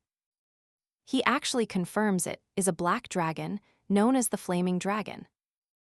That is why he warned me that beating it is going to take way more than just a few adventurers. So to fix the situation, they put together a team of people with epic skills to take it down. So the leader just tells the boy to stay calm and take it easy. They realize they haven't even introduced themselves yet. They shake hands and finally swap names. Allah thinks if that monster is really level 150, he can totally take it alone. But since it is a black dragon, he wonders if it might link back to that body in the goblin cave. Suddenly, an adventurer from the group comes running over and starts calling for their leader. He finally catches his breath, then desperately says the escort group actually found that flaming dragon they were hunting. Things are looking pretty grim for this little group. With so few people left, the regular adventurers are finally realizing something. They are finding out just how terrifying a flaming black dragon can truly be. But anyway, let's get back to what the messenger reported. I tell everyone we are heading out right now, and I make sure they all know the plan. The leader calls for everyone to get ready to fight. The warriors shout in excitement at the command. Alpha watches them closely. It seems the adventurers in this team are all between level 80 and 120. Sure, they might be an elite group, but even they are struggling against a level 150 dragon. The hero knows he cannot just leave them behind, so he shouts for the leader to take him along. Those monsters hit by his poison knife are nearly finished. Now, the hero is finally heading back to the 200 range. But Ain has no clue about the situation. He turns down the request because he cannot risk putting a level 1 in harm. The hero keeps trying to argue his case anyway. Suddenly, those judging stares appear all around him just like last time. He starts laughing while asking what a level 1 could possibly do to help. He clearly doubts the guy despite his sense of justice. That guy with the white hair shows up again. He says he is here to speak for his beloved leader. He shouts at Phil to back off and stay out of this. It is the same attitude everyone else has. Poor lad just gets left behind. The guy was totally humiliated, but he knows that if he does not step up now, people are going to get hurt. Given where he is right now, it is no surprise that nobody is taking him seriously. So he really does not have a choice but to hang back and follow them later. A little while later, even their strongest leader gets totally spooked by how powerful the monster is. Turns out the reports about a level 50 flame dragon were not even close to the truth. It is actually a disaster-level monster, and the king who unites all black dragons. Meet the Black Dragon King. He is a massive level 300 monster with the flaming title. So the leader takes one look at that terrifying thing and knows they have to run. They stand no chance in a fight right now. The best move they have left is to get the guild reinforcements here as fast as possible. But here is the catch. That dragon is not just going to sit around while they go off to train. The beast just flicks its tail once and sends the leader flying like he is nothing but a bug. Allah is rushing toward them from a distance. She looks really worried because the fight has already started. Even from way over there, she can tell that this dragon is the same one from the goblin cave. Alpha is honestly stunned that the monster managed to regenerate after all that damage. At any rate, he keeps pushing forward because now is definitely not the time to stress about it. The monster starts charging up a massive flame attack in its mouth, and that is when our protagonist makes his move. He asks the armor how long it will take to get his levels back. The system tells him it needs about 30 more. Seconds pass by, but even moving at top speed, the dragon is already closing in for the kill. He begs the system to hurry up and restore his powers right now. Suddenly, glowing lights appear behind him and start to merge. He checks the body to confirm the monsters are gone from the poison. It clears the path forward. But he doesn't just push ahead. He asks for the flame nullification skill right before the next fight starts. The Dragon King opens its mouth and lets loose a torrent of fire at full power. Suddenly, that massive blast homes in on our hero. He barely pulls off the skill he just learned, but he only manages to save one person. Ian is the lucky one who made it out alive. He looks at the boy in total shock because he actually blocked the flaming destroyer breath. The guy with white hair is in rough shape. He can barely wrap his head around the fact that a corpse looter is holding his life together. And they really put themselves out their way more than they usually do. So finally, the hero admits he is just way stronger than everyone else. But it is a real shame he could not protect them because he was too weak. He mumbles a quick apology for failing everyone. Then he just drops to the floor and goes completely still. Allah feels a rage like he has never known before. Even with all his strength, people are still dying. He thinks of the people he could not save. With a loud scream, he vows to kill that monster right now. The Dragon King lets out another massive blast of fire. Yells at the boy to move out of the way. But Alpa just says it's fine. He takes the hit head-on and catches the fire with his bare hands before crushing it. Then he tells the king that this kind of fireball just won't work on him. So the dragon is beyond frustrated. It just cannot take this guy down. It breathes even more fire everywhere. But the hero is seriously cool under pressure. He keeps deflecting every single attack like it is nothing at all. Those flames are useless now, but here is the catch. The boy lost a huge part of his defenses. He sits there wondering if he can actually take down the dragon. He is searching for any possible edge. He needs to find a way to level up once more. Anyway, the Dragon King lunges forward. It nearly slashes him with its massive claws, showing exactly how dead he is. So our hero realizes he is just not fast enough to dodge those sharp claws right now. He is busy watching the front, but then the beast swings its tail at him unexpectedly. At this point, he really has no moves left to get himself out of this mess. Then someone just pops up out of nowhere. They call it a disgrace and take it out in one hit. So the monster is down. This stranger stands right on top of the body, leaving our hero totally stunned. Naturally, the main guy yells out to ask who this mysterious warrior actually is. Then the guy flashes a proud smile and introduces himself as Balder. He is one of the only Calamity-class adventurers on the entire continent. Allah can barely believe what he is hearing. He mentions that he has actually never met someone like that in person before. People say that their strength makes for great stories. Their deeds are the kind of stuff that turns into legends. He is someone who has gone way beyond what it means to be human. He is the ultimate warrior who rules over everyone else. This is exactly what it means to be ranked as Calamity class among all the adventurers. Balder sees this and admits that the kid with green hair really knows his stuff. He checks the system and realizes this guy is totally broken. He is actually level 300. You see, Balder was born with the power to break all his limits. It is the complete opposite of our guy.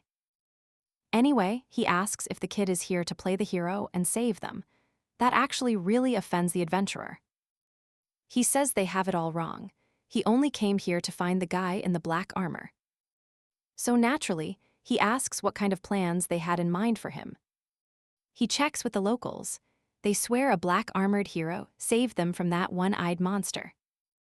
Balder was curious about what kind of fighter he was facing. But honestly, he was just let down to realize the guy was a total pushover. Just then, the dragon shows it's actually not finished yet. It starts moving, trying to make a final move on him. But the adventurer puts it in its place.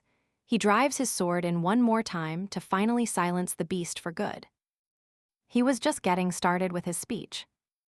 After schooling the dragon, Balder says the flaming destroyer stays alive as long as its core is safe. He also mentions he already killed that beast back at the goblin nest. That finally makes it click for them. But the adventurer says he did not break the core on purpose. Now the hero is confused and wonders why he did that. The deal is that once the monster ate the flaming destroyer, its whole body changed. It started going out of control. The Dragon King is actually so terrifying that it could wipe out an entire village in one go. He really needed that berserk monster to attack the village so he could take it down. The next part of his plan was to beat that guilty dragon one more time. That way he would get way more fame than if he just killed it alone. Mine is totally shocked that he is saying something so heavy with such a casual attitude. But getting back to the argument, Balder starts shouting that Allah ruined his entire plan. Allah keeps his head down and asks if he really put the whole village at risk for something like that. The adventurer lets out a huge laugh. He says guys like him only care about fame, gold, and girls. And that was all the protagonist needed to hear to make up his mind. So he glares at him with a terrifying look and tells him that is just ridiculous. That adventurer was so selfish. He let innocent people and his own teammates get hurt just for his own goals. Honestly, it all happened because the guy was just way too greedy. So our hero asks the Abyss armor for some power. He knows he has to take down that dangerous adventurer no matter what. Balder thinks the whole speech is a total joke, but he is still getting furious because of what Allah just hinted at. He wants to show off who is boss, so he unleashes a powerful aura just to let everyone feel his strength. Allah clocks that the guy is at level 300. He knows he will be totally obliterated if he fights him head-on. And hiding right behind him is that crystal from the Dragon King. Maybe there is a shot after all. But the problem is that the core is already about to collapse. So if he can smash it and soak up the power from the flaming destroyer, he might actually win this. So anyway, our lead asks if there is any way to smash that core from way over here. The system starts looking up a skill, but it takes a few seconds. That Calamity-class adventurer spots the opening and lunges right at him. He does not even have time to react. The attack hits him head-on and sends the hero and his armor flying. Anyway, our hero takes the brunt of it all. He gets dragged across the ground by that crushing power. Busy finally understands the real meaning behind being a Calamity-class adventurer. Balder just shrugs. He says it is a shame he missed, but he promises he will hit next time. It looks like our guy is heading for a total loss, but the system's search finally finished today. He finds a skill that can actually blow up his weapon. It costs 20 points to use. He asks what he is supposed to do with that. If he ditches his sword, he cannot break the core. So the hero stops for a second and thinks about his next move. He decides it is time to bring out the poison knife that helped him level up. Meanwhile, Balder is actually pretty annoyed that this guy is still standing there. He yells that he only needs one punch to finish this. But right then, our hero decides to call for the micro-explosive weapon skill. Balder has no clue what the boy is planning here. It just does not make any sense. Our guy doesn't bother explaining anything. He just reaches out and grabs his knives. He sounds pretty sure of himself. He says this move will turn the whole game around, then he tosses all 3 knives at the target. The blades come flying right for him. Balder suddenly realizes these aren't just normal knives, they are coated with permanent poison. He swats away the incoming blades without breaking a sweat. He admits the hero has some skill. But he points out that speed is useless if you miss. The protagonist nods but says not to worry. Turns out those knives were just a distraction. The real one was headed straight for the core. Just as things were about to fall apart, the hero yelled to trigger the blast. The core went off and our guy felt pretty great. The flaming destroyer was finally finished. As soon as the monster dropped, all its experience points started pouring out. Balder was totally stunned. He does not really get it yet, but he charges at the adventurer. Suddenly, they are locked in a fight.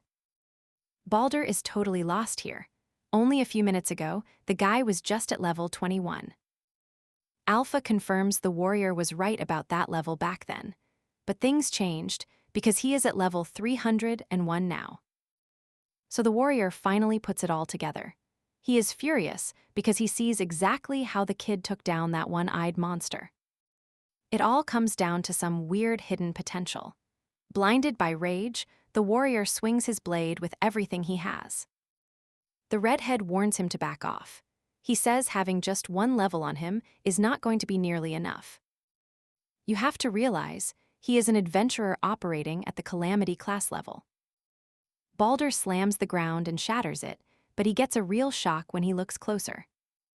Our hero uses pure centrifugal force to land a crushing blow, and the impact is massive. Allah shouts back and calls out that nonsense about him having less experience. Then, he parries the adventurer's weapon with ease.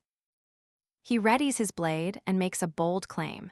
He tells his opponent that a sword stained by greed will never beat him. He proves it by landing several quick cuts across the villain. That really gets under Balder's skin and makes him furious. Balder radiates a brand new level of power. He actually compliments the boy in black armor for having the guts to yell at him. Then he fires up his epic ability. The manifestation of the Terran god is finally unleashed. The boy releases his aura while screaming in rage. A massive bolt of lightning drops from the sky and hits Balder dead on. Suddenly, the adventurer starts changing. His hair stands straight up and bright lightning cracks all over his body. Alka is understandably terrified, but Balder just keeps whispering the word power over and over again. He unleashes a massive attack. He says this is the real power of a Calamity-class adventurer. Suddenly, the thing lunges right at him. Balder screams at the kid to stop running.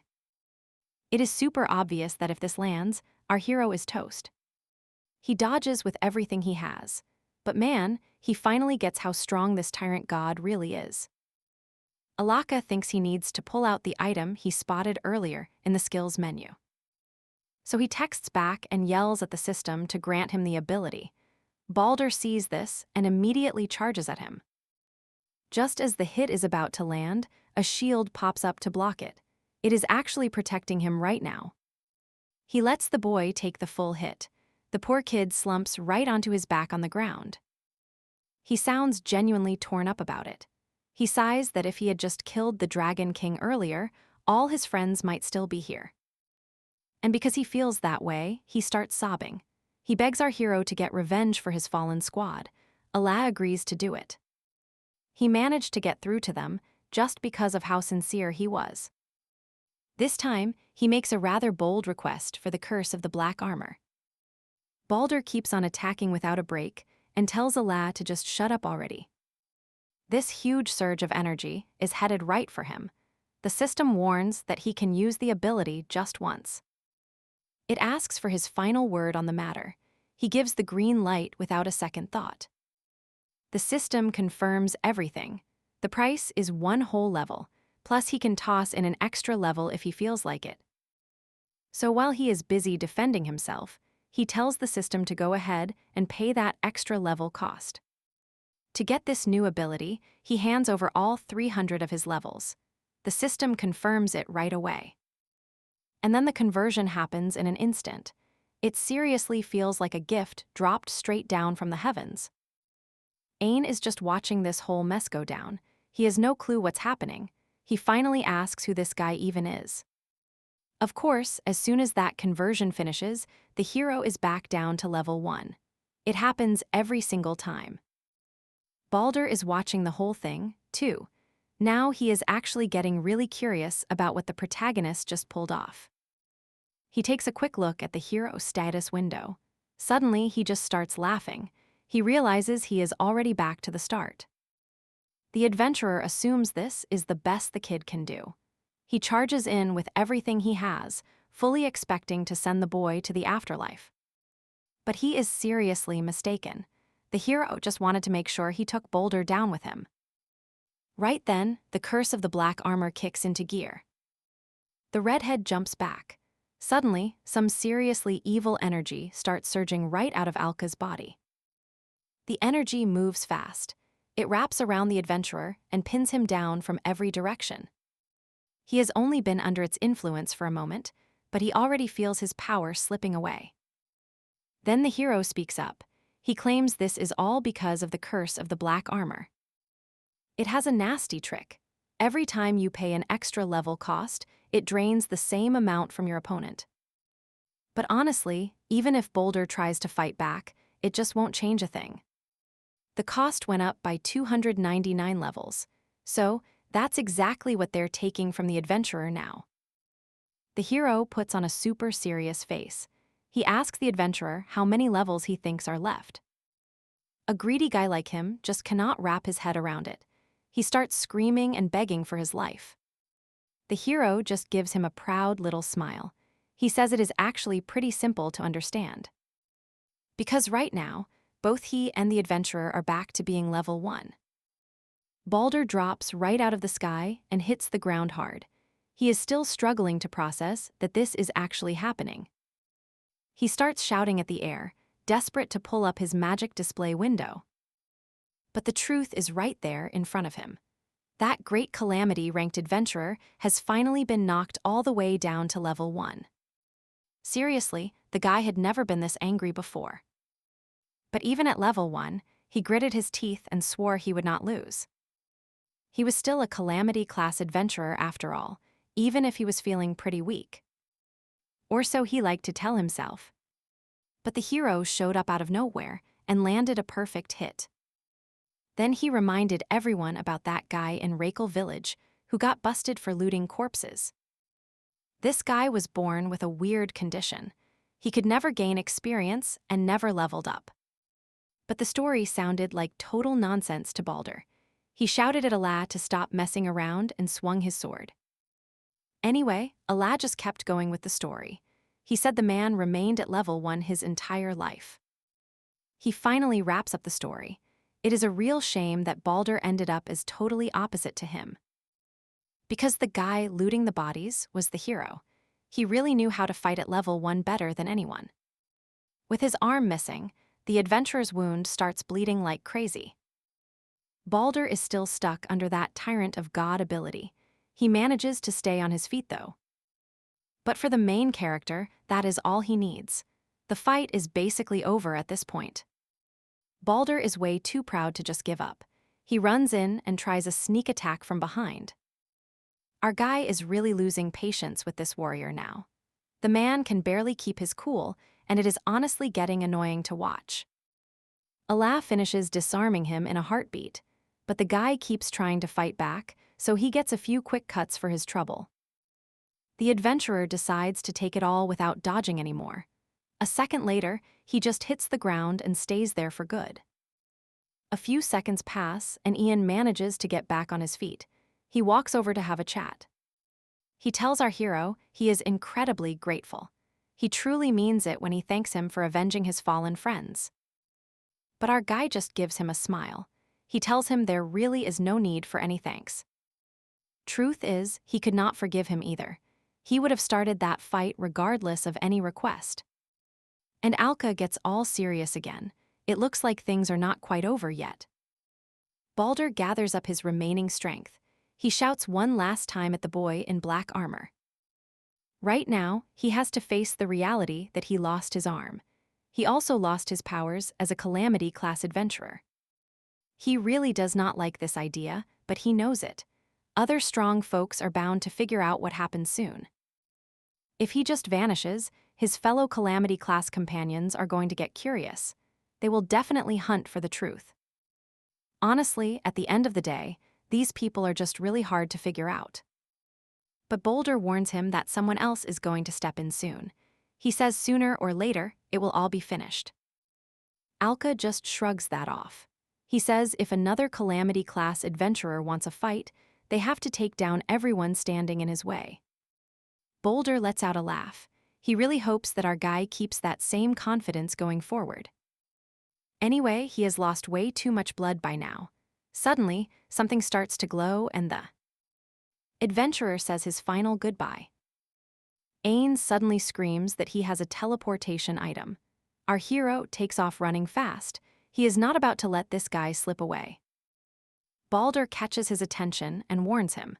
He says that if the boy survives today, he will be the one to defeat him later. The protagonist tries to rush him down, but before he gets close, the adventurer vanishes. He teleports way up into the sky. Aang starts shouting. He wants to know what they should do if the guy attacks them. The hero just shrugs it off. He tells Aang it is fine to let the guy go. Allah is super confident he will win even if they see him again. That is all Ain needs to hear. He finally starts to calm down a little. Anyway, it is still a fact that a lot of people lost their lives that day.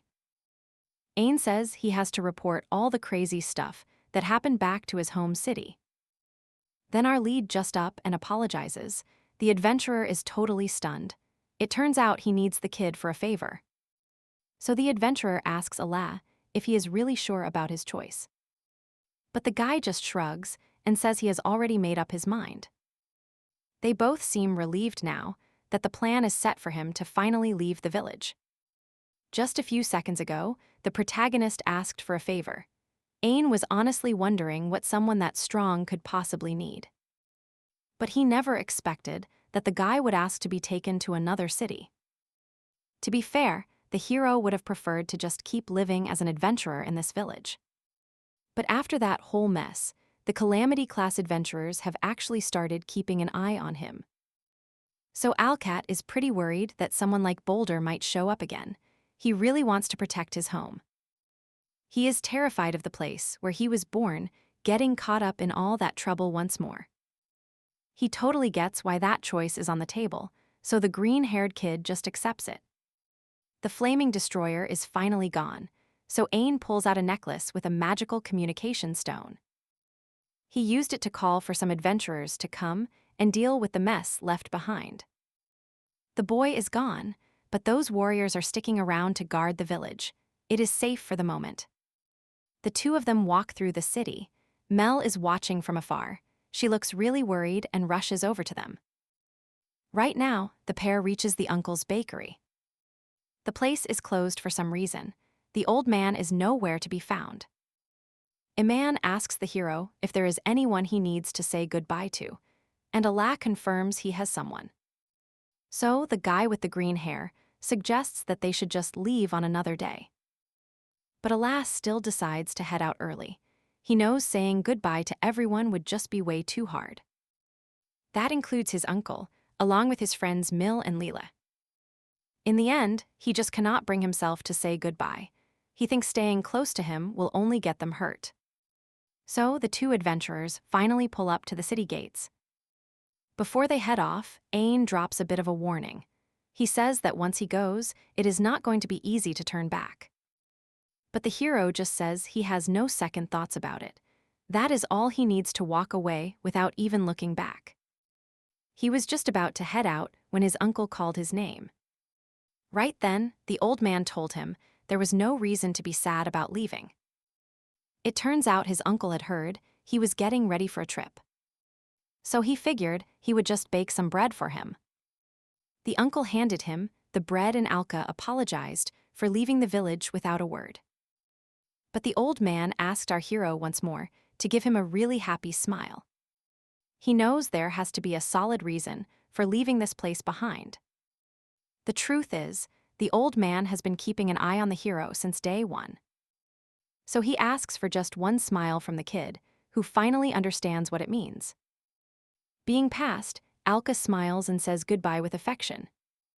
Later, already a few minutes away from the village, Ain comments that the old man's a good person, and the hero agrees. Then he takes a piece of the bread and eats it in silence, making Ain ask curiously about the taste. Alka felt a bit nostalgic and told him it was delicious. That made them both pretty happy. Anyway, Ain mentioned they are heading straight to the city where his guild is based. It is the administrative capital of the south. So, right before they reached the city gates, Mel finally filled Leela in on everything that happened. But the timing was just off. It was already too late, as Alka had left poor Rakel behind. So near Doramu, a group of goblins decided to trap a wagon. One of them happened to be at level 5. Ain totally panicked when he realized the market wagon was under attack. He knew he had to act fast. Then Alka asks Ian to hold onto the bag of bread for a second. This is honestly exactly what he really needed right now. He just wanted to bump his level up a bit before they finally reach the city. So he goes ahead and wipes out all the monsters without any trouble at all, while soaking up all that experience. So the leader of the pack ends up getting taken out just the same way. I am hanging back and watching the whole thing unfold from a distance. I honestly get pretty anxious wondering just how strong this guy is going to get. In just a few seconds of fighting, he wipes out every single monster. And just like that, he levels up again. So now all that is left is to finish the path to the administrative city down south. They can finally see the buildings and the people. He mentions they arrived, which totally catches our guy off guard. He starts showing him around the place. This is the southern administrative city known as Doramo. So Doramo is this city northwest of Reykjavik village. It is actually the biggest place in the entire south. The second he walks in, he sees tons of people everywhere. The whole vibe here is totally different from what he expected. And get this, right in the middle of town, they have the southern branch for the Central Adventurers Management Council. There are so many guilds in this city. Plus, a ton of really talented adventurers running around. So someone mentions that he won't stand out much. All he has to do is keep his level low. But here is the thing. The guy actually started at level 1 and is already at level 100. He realizes it really makes no sense to boost his power when he doesn't need to. So he just thanks his new friend for that helpful advice. But while they were heading to the city, our hero was busy trying to level up as much as he could. But at one point, a suggested he shouldn't push his power level up too high.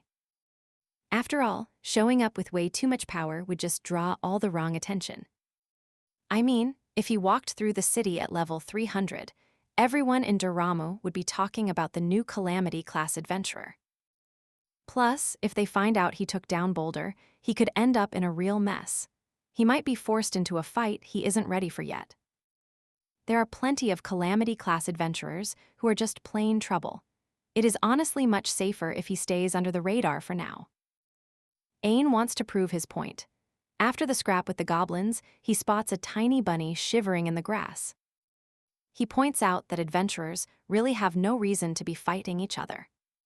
He puts on a really friendly face and calls the bunny over for a hug. Seeing all of this happen, Alad decides that Ain is definitely an adventurer he can respect. You know how it goes with this social class. They are pretty much obsessed with money and fame, just like Balder. That is exactly why our lead hopes he can become an adventurer one day. But having a high level isn't enough. He also needs to match the sense of justice that Ain has. So the hero turns to him and asks where they are headed next.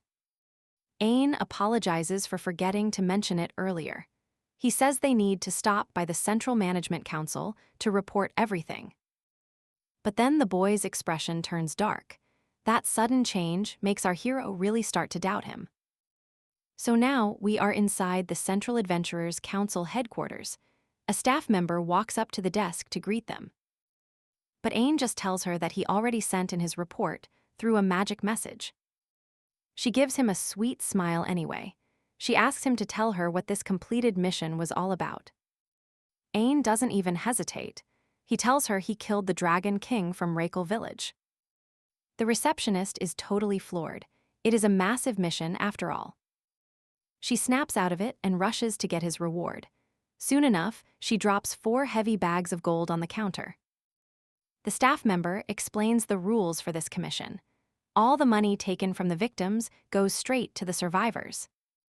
But Ain is the only person left here. The girl looks really torn up as she explains he gets every single coin. Finally, everything clicks for him. Now he sees exactly why his friend looks so sad about it. Getting paid for his dead friends is just torture for someone as kind as him. The girl asks him to be careful, but when they head out to collect the reward, the hero finally asks him why she said that. So he plans a trap where groups of friends or family sign up together. They all end up dying, leaving only the leader alive. So in this moment, he turns and asks what Alka would really think of this new leader. And finally, the hero starts to get it. But the second they step out of the guild, it all clicks since things move way faster than anyone expected. He really did not want to drag the main guy into any of this mess. But right now, a huge crowd had gathered to judge the adventurer in the worst way possible. Still, these were just the raw feelings coming from the families and friends of the dead. As the group leader, Ein figured it was his job to face their anger head-on. But here is the kicker. He actually led the attack that got all his friends killed. So no matter how much he regrets it or fights back, the facts just remain the same. The boy stands there under a crushing weight. Everyone is yelling at him to explain why he left his friends behind. He hears every single complaint from the families and the townsfolk. Ein finally speaks up and says he will take the full blame. He admits he failed to save a single person on his team. He confirms that he left them all there to die. The wave of hate from the crowd pauses for a second, but it comes right back because some people just do not care how sorry he is. Keep in mind that the attack team was made up of the absolute best people for the job. So one of the family members starts screaming. They just cannot believe that everybody was killed by a single person. Allah hears that and immediately realizes something is off about what was just said. The monster they fought was actually a level 300 Dragon King, so it makes total sense they got wiped out. That is exactly why our hero jumped in to get everyone's attention and explain the whole mess. But Ein just thanked the kid for sticking up for him. He kept carrying all that guilt on his own. He kept thinking that if they had just left right away and saved the people, things would have been different. His friend really didn't seem interested in hearing him out. All of a sudden, this mysterious person walks up. They tell everyone that what is being said is just nonsense. This guy is convinced of something dark. He thinks the leader let the others die on purpose. He believes the leader did it to keep the whole reward for himself. It is quite the accusation. Alka just had enough. She steps right up and shouts that Ein would never do something like that. The guy cuts her off. He tells her to shut up and says he does not care what a foreigner thinks. But our guy stays calm. He explains he is not a foreigner at all, and he actually fought right alongside the hero. Hearing that, even the angry family members start to doubt themselves. If he really survived, it is basically a miracle. He really does not want to admit it, but after checking his stats, he sees the hero is just as strong as him. Anyway, he asks irritably, what kind of miracle you get at level 110? The guy challenged him to survive a level 300 monster. Our hero just smiled and said he has plenty of those. That actually made the man burst out laughing. He figured it was just a joke, but his face went serious fast. He told our hero to move. He ordered him to step aside right now, but Alpa stood his ground and said he was not going anywhere. That creates some real tension between them. It is not long before they start going at each other. The only thing moving in the whole place is the wind from their clashing swords. Then I scream at Alka to stop. The leader thinks everything is his fault because he failed. He was doing all this just to save his precious friends. Since he was such a useless leader, Alcat is now trying to fix his reputation by fighting on his behalf. But the hero shuts that idea down and denies all those depressing claims. He nods and finally admits that every single person in the attack team is gone. But he hits the bald guy anyway. He knows this is not the whole story. It was just a freak accident that nobody could have prevented. Besides, the leader stayed by his friends until the very end, even when he had to face someone way stronger than him. So our hero shouts at Ein. He says there is no reason to be ashamed because he never abandoned his friends. Then with one quick strike, he disarms the bald guy. The man is left trembling while reeling from their duel. He looks real proud now. He asks how anyone can call a leader useless when he cares so much for his people. The hero speaks up right then. He tells his friend that he will not stop him if he really wants to take the blame for the team member who died. But he also tells him it is wrong to just shoulder all the guilt. He really needs to clear up these misunderstandings that are floating around. Because Allah himself wants the truth out. He wants everyone to know that Aim was a leader who never once ran away, no matter how hard it got. In turn has tears in his eyes. He asks why the hero is going to such extremes. Alpha reaches out a hand to his friend. He reveals that he just respects him a ton. And honestly, that is definitely a good enough reason. The bald guy sees this sweet moment and loses it. He is absolutely fuming and cooks up a dirty plan. He acts all sneaky and hurls a hidden knife from behind. He is definitely aiming to cause some trouble. The blade is moving way too fast for them to react. They probably do not even see it coming. Everything changed when an old guy with a sword showed up to stop the fight. He held his blade right against the bald man's neck and mentioned he was waiting for Ain to come back. Altha stayed on guard and kept his sword leveled at the old man because of that intense pressure he gave off. But then Ain shoves our hero out of the way. He introduces the old man as the big boss. Yeah, he is the leader of the Sword of Salvation Guild. Alka is totally lost on how to act, especially since the guy looks furious while talking to him. So Gilly drops the question. She asks if this kid is the same adventurer who saved Ain from the Black Dragon King. Everyone around them clearly hears it too. The old man looks pretty annoyed. He makes it clear that he knows exactly how Allah handled that fugitive boulder for the hero as well. Ain explains that he had to play this job carefully. He told both the master and the central management all about what happened with Balder. You see, that adventurer actually left the monster hanging right on the edge of death. But since the hero destroyed the core and Balder had some shady plans, the money part gets messy. Gilly has been gone from Daramu for a few days to fight a monster far away, and he got a message through magic while he was hanging out there. But then he ran into a group of idiots blaming the survivor. They didn't even bother to check what actually happened. When it comes to missing family and friends, the old man says he is staying out of it. But Gilly yells that being a true adventurer means protecting the peace even if it costs you your life. The hero hears this and suddenly remembers that speech Ain gave while hugging the bunny back then. Then the old guy chips in again. He says those warriors died doing exactly that. Blaming someone else is just a slap in the face to everyone risking their lives out there, so that leaves just one option. At least the whole mess is finally cleared up now.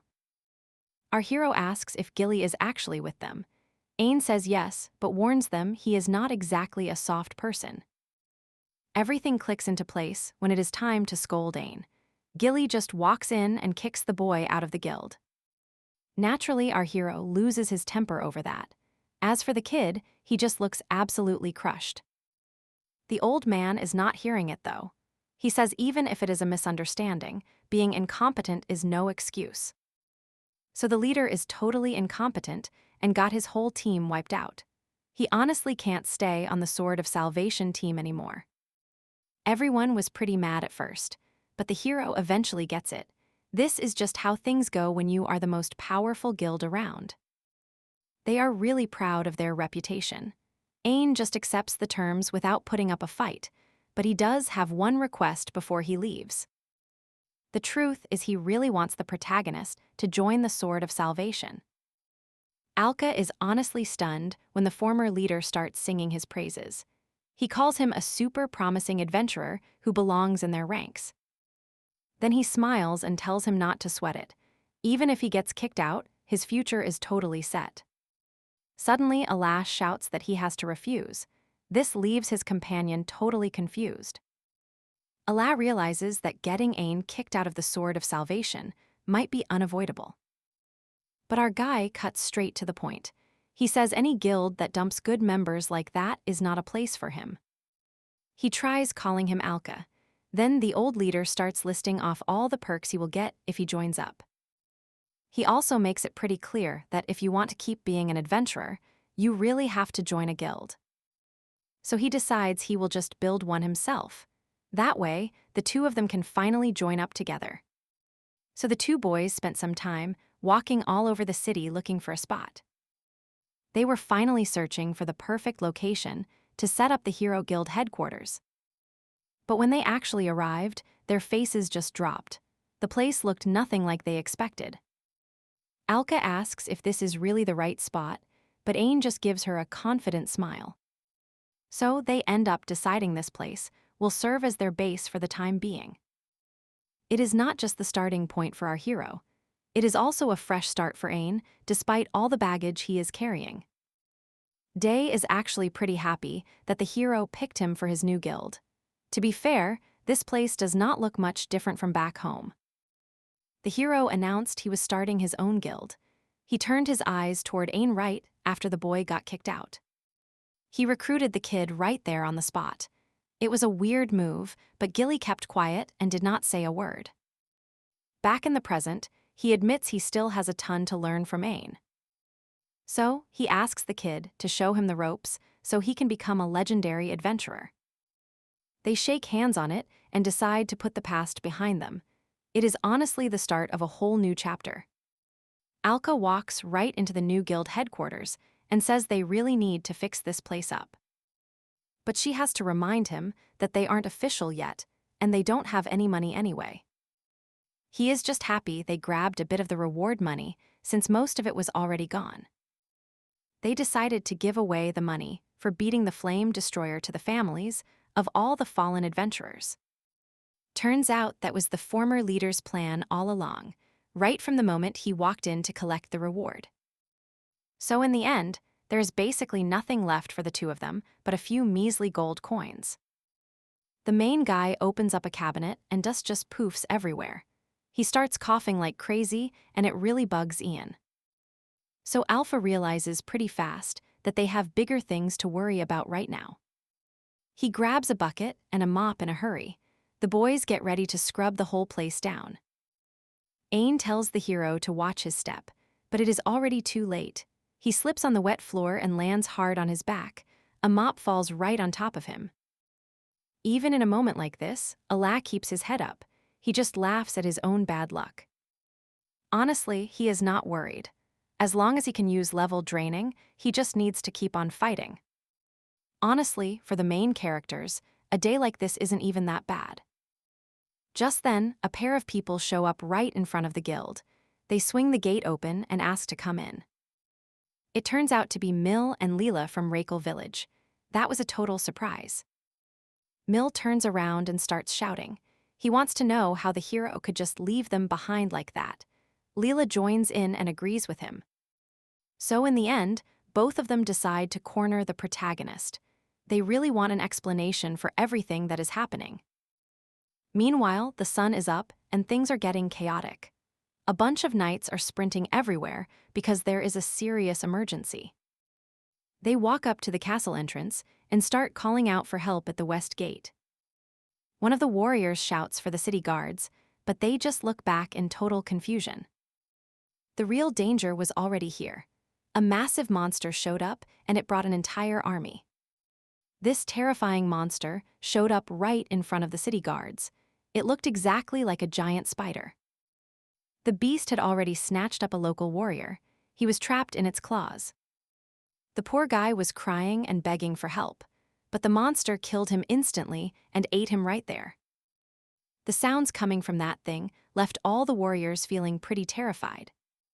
It was actually bigger than the walls, and its roar made it clear it was not stopping here.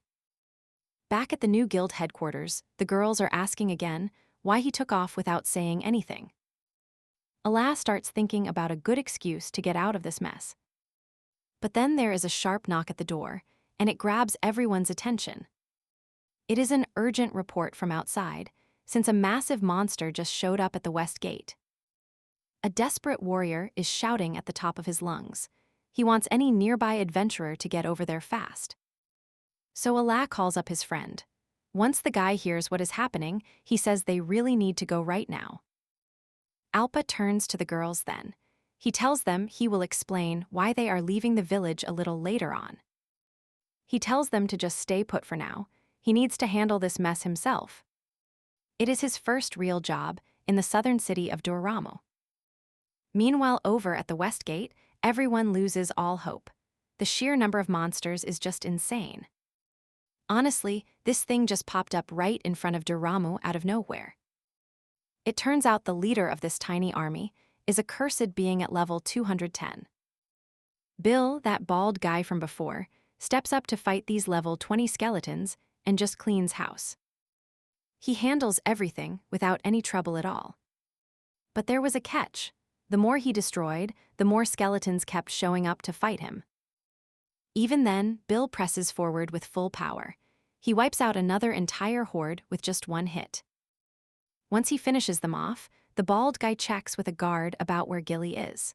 The guard says the old man mentioned he was already on his way. Still, Gilly is running late. If things keep moving at this pace, the front line is going to get completely destroyed. The real trouble kicks in for Bill, though. That massive monster just showed up right behind him. Even though he is scared, the bald guy just starts laughing. He noticed that several energy cycles are forming now. In the end, all those soldiers and the adventurers are completely trapped by the power of the monster. Bill and the others get caught by those growing energy spheres. Some of them just cannot move at all. Luckily, the hit wasn't lethal, but the bald guy realizes he's dealing with something demonic. It's a nasty curse. It starts by numbing your limbs before it completely rots you away. Seeing that, a skeleton just starts laughing. He thinks the fight is going to be a total breeze now. Bilt can barely feel his body anymore. He feels honestly disgusted that this thing might actually kill him. But it did not happen. At the last second, our hero showed up and destroyed the threat. He stepped right in and placed himself directly in front of the adventurer. The armor skill does its thing and starts absorbing the level. Alka calls out for Ian. He answers back while taking down a bunch of skeletons. Iluana called him over just to warn him he was about to start leveling up. I know he said against it before, but this whole situation is just different. So he wipes out those skeletons in a blink and starts soaking up all their power. Goal reached, he tells Ala to bring the smaller monsters over while he handles things on his own. Alka starts releasing his power. The monster lets out a loud roar. It just really needs everyone to know who is in charge. Turns out this thing is spitting out curses. Plenty of adventurers in the city are already feeling the effects. But Alka just smiles and jumps right over the beast. He tells it that now it is time for the monster to be cursed instead. He actually jokes that the monster is lucky. Apparently, it just loves being cursed. Gilly steps out of the east gate in Doramo. You can practically feel his aura hitting the air. Word is that some monsters just showed up over at the west gate. But he heard some noise coming from the east gate, so he went to take a look. And there it was, another massive monster nest sitting right there, just like the one he found before. The monster lets out a loud roar because it is facing off against a really strong adventurer. So the fight is finally happening between the level 200 adventurer and that level 210 curse monster. And get this, the monster actually has its own army of skeletons to back it up. Suda gets ready to unleash every single curse we have seen so far, and he is aiming them all right at the old man. Gilly is actually pretty impressed. He loves that this monster is going all out against just one guy. But the old man adds a twist. Since he is an enemy, it is a real shame. An entire army will not save them. Gilly starts glowing with pure power. He triggers his epic skill called Descent of the Demons. The monsters rush right at him. He calmly says their lives will end in exactly 15 seconds. At the west gate, he leaps over the monster. He notes his luck again, then swings down. He buries his sword deep into the skull of the beast. So our hero is sitting at level 250 right now. He is busy dueling a level 210 monster. He drops to the ground and slices off one of its legs like it is nothing. Then a whole skeleton army sneaks up behind him to try a surprise attack. But the hero notices them just in time. He takes one down with a quick sword swing and kicks the other away. The last skeleton tries to finish it, but the hero just grabs its sword. He lets out a laugh and mocks it. He tells the monster it has zero chance of changing the outcome. He really is not impressed by that pathetic attack. Ala goes ahead and absorbs their levels again. He hits level 290. You can tell the skeletons are actually terrified. The cursed monster lets out a massive roar. It sounds like it is hurting a lot. It tries hitting him a few different ways, but Ala just dodges everything. Then the beast starts firing off curses. Ain yells out a warning to Allah. He tells him to make sure those spheres do not touch him. He did not even need to say a word. The protagonist just drove his sword straight into the ground. A massive barrier of light exploded out from the impact point. And with that set up, there is no way any curse is getting near him now. Bill is stuck and cannot even move, but his eyes are glued to the fight. He is honestly stunned by what is going on. To him, none of this makes any sense. It just does not feel like the same Allah he fought a short while ago. Finally, the hero lands a real hit that does some major damage. The monster loses its footing and crashes face first into the ground. The hero leans real close to the beast. He asks if it is happy with all the trouble it caused. By now, that thing had already put a curse on a whole lot of people. The hero just shrugs. He says the monster does not need to talk since it is going to die anyway. Just as the monster takes its last breath, it rolls its eyes in a panic. The hero is totally caught off guard when a wave of curses comes flying out. Allah just brushes it off. He tells the thing that no matter how hard it tries, it is never catching him. But the monster keeps on laughing. It turns out the hero was never the target. The real goal was the people hiding behind those walls.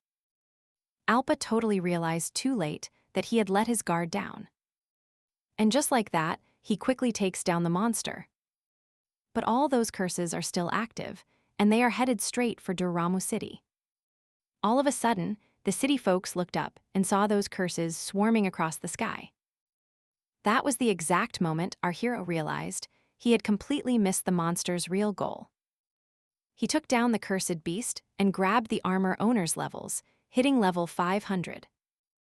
But Einstein just sighs and says things are looking pretty grim. See, the curse that monster used was not something you see every day. It was a demonic one. And if you do not handle it right, it freezes your whole body. Eventually, it kills you.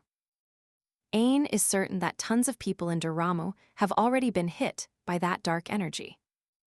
So Allah asks if anyone in the city can break this curse. The boy just says yes. But even inside the Sword of Salvation Guild, there are only 3 people who can actually do it. Our hero felt pretty desperate. It is a huge city, and those things are incredibly rare. Then I added that those 3 guys were the only ones who could actually handle it. Suddenly, 2 warriors came running up. They wanted to know if everything was okay. So the first guy reaches out his hand right away. He says he can definitely break the curse. Then the second guy kneels down. He wants to help out by using his own powers too. The first guy turns to Mina. He warns her the curse is super strong, but says he's got this. Then someone else shows up. They say they need to hurry and help everyone fast. She just refuses to let anyone die. This is Mana. She is a high-ranking mage from the Sword of Salvation Guild. Ain takes a look at the whole situation. He realizes the 3 most capable people are right there in front of him. He gets pretty worried because he knows no help is coming from the inside. Even though they need to spread the curse out, Mana is struggling to handle it on just one person. And sadly, she realizes it is going to take a while even if she actually pulls this off. She also knows adventurers shouldn't be the only ones doing the saving. They really need to look out for the city folks too. But suddenly, the hero fires a beam of light right at Bill. It completely swallows him up in an instant. The hero realized he couldn't keep showing off. If he stood out anymore, those elite Calamity-class adventurers would definitely notice him. He knew the risks, but he just couldn't turn his back on someone in need. The level conversion worked perfectly, and he finally walked away with a brand new epic skill. This represents the Golden Curse Break. It fires a special bullet that wipes away every curse in sight. And faced with this, the hero, now at level 350, asks if he did the right thing, to which Ain obviously replies, yes, with nothing more to discuss. The protagonist extends his hand to launch a barrage of those from each fingertip. It looked way too easy, but he just snaps his fingers and clears the curse off everyone nearby. Mana is basically staring in shock right now. She really cannot believe a curse that nasty just vanished. She asks him who he actually is, but he just brushes it off to talk about later. Because at the end of the day, there are still plenty of folks suffering in Doramo. So he brings it up and asks if she is tagging along. Mita does not even think about it. She just blurts out that she is joining them because of her pride as the strongest mage. So look at that, Ala seems pretty happy about the whole thing too. And just like that, another person joins up with the hero crew. The main character steps inside the walls and sees the place falling apart. The curse has spread everywhere, and it is honestly a total disaster. So Alpha tells them to get to work right away. He is really serious about saving the city. Ala pulls up the system window. He asks the Abyss armor if everything is ready to go. He heads over to the weapon request screen. He asks for those holy wings and pays the cost. And then our lead finally grabs that sacred sword. Just like that, the weapon conversion is finished. Meanwhile, suddenly a sharp blink of blue light tears across the screen. That whole aura was intense, but Gilly walks out without a scratch. He totally crushed that fight. Eventually, the old man shows up at the gate and sees the whole mess. It is a real shame, but the entire city is covered in that demonic curse. But on the inside, Alka is working as fast as she can to save everyone. He swings that sacred sword, and suddenly, a wave of healing energy washes over the whole city block. Maya walks right up to one of the locals to check if he is feeling all right. He says he feels perfectly fine. The demonic curse is actually gone. Maya is honestly beyond excited. Ain looks over at her and says it is pretty crazy how many people are caught up in this mess. At this rate, no matter how hard the lead pushes himself, he is just going to run out of time. He cannot save the whole city on his own. There will be victims eventually. Ala is doing everything he can to help as many as possible. Even after all that backbreaking work, he only managed to free a tiny slice of the city. So he turns to his armor and asks if there is any way to stretch his ability across a wider area. The system picks up on his question right away and actually offers him a potential solution. The system suggests using the weapon converter today. It is a handy feature that comes straight from level conversion. Basically, you just pay a level cost. In exchange, you get to boost your epic ability with a special weapon. A window pops up showing off his current skill. It pulls together the holy wings and the curse breaker nicely. To get a weapon, the hero has to say a specific phrase. He needs to name the weapon and then shout the word request. So the protagonist summons his sacred sword. He activates the weapon conversion right away, and they fuse into something else. His golden curse break ability is at full power now. He points straight up and commands the entire thing to be destroyed. A bunch of curses are flying through the air like arrows. The sacred energy comes out and listens to his command immediately. It travels across the city and visits every single citizen there. This time, his power is finally strong enough to reach across all of Doramo. So all the hero's friends hurry over to see what is going on with him. She is pretty curious. She wants to know if he is really just an adventurer or if maybe he is a saint. But Ala brushes off that second idea. He says he is just an adventurer trying his best to save the city.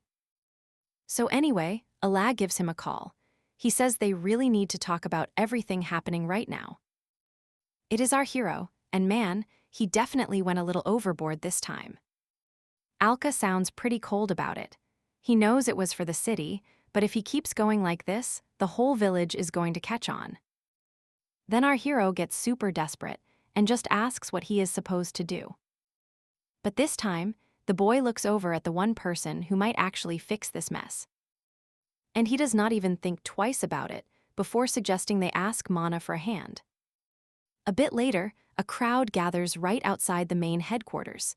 People are whispering and talking about everything that just went down. They get pretty hyped up too. Everyone is waiting by the entrance, just dying to see who walks out that door next. Finally, Mina steps out into the light. Honestly, seeing her there feels just like watching an angel come down from the sky. One of the guys can barely hide his smirk after seeing the person who cleared Doramo of that curse. The locals are calling Mana the Golden Saint now. She thinks it is embarrassing and actually screams in protest. Not long ago at the Central Adventurers Council, Mana told everyone that she was the one who did it. She cleared away all the curses, just like Alka wanted. The hero thanked her but skipped saving the city. Turns out Ain set him up so the mage would grab all the credit instead. Mana shot him a look and said that lying to the council probably was not the best idea. So Allah apologized for everything. But since the kid really did save the whole city, Mana was actually pretty happy. She just wanted to return the favor at least. She was really determined to do her best and help him out. Ain heard that and told her she sounded pretty admirable. He changed the subject suddenly because of a noise outside. He warned me that people had finally come to see the Golden Saint who saved the city.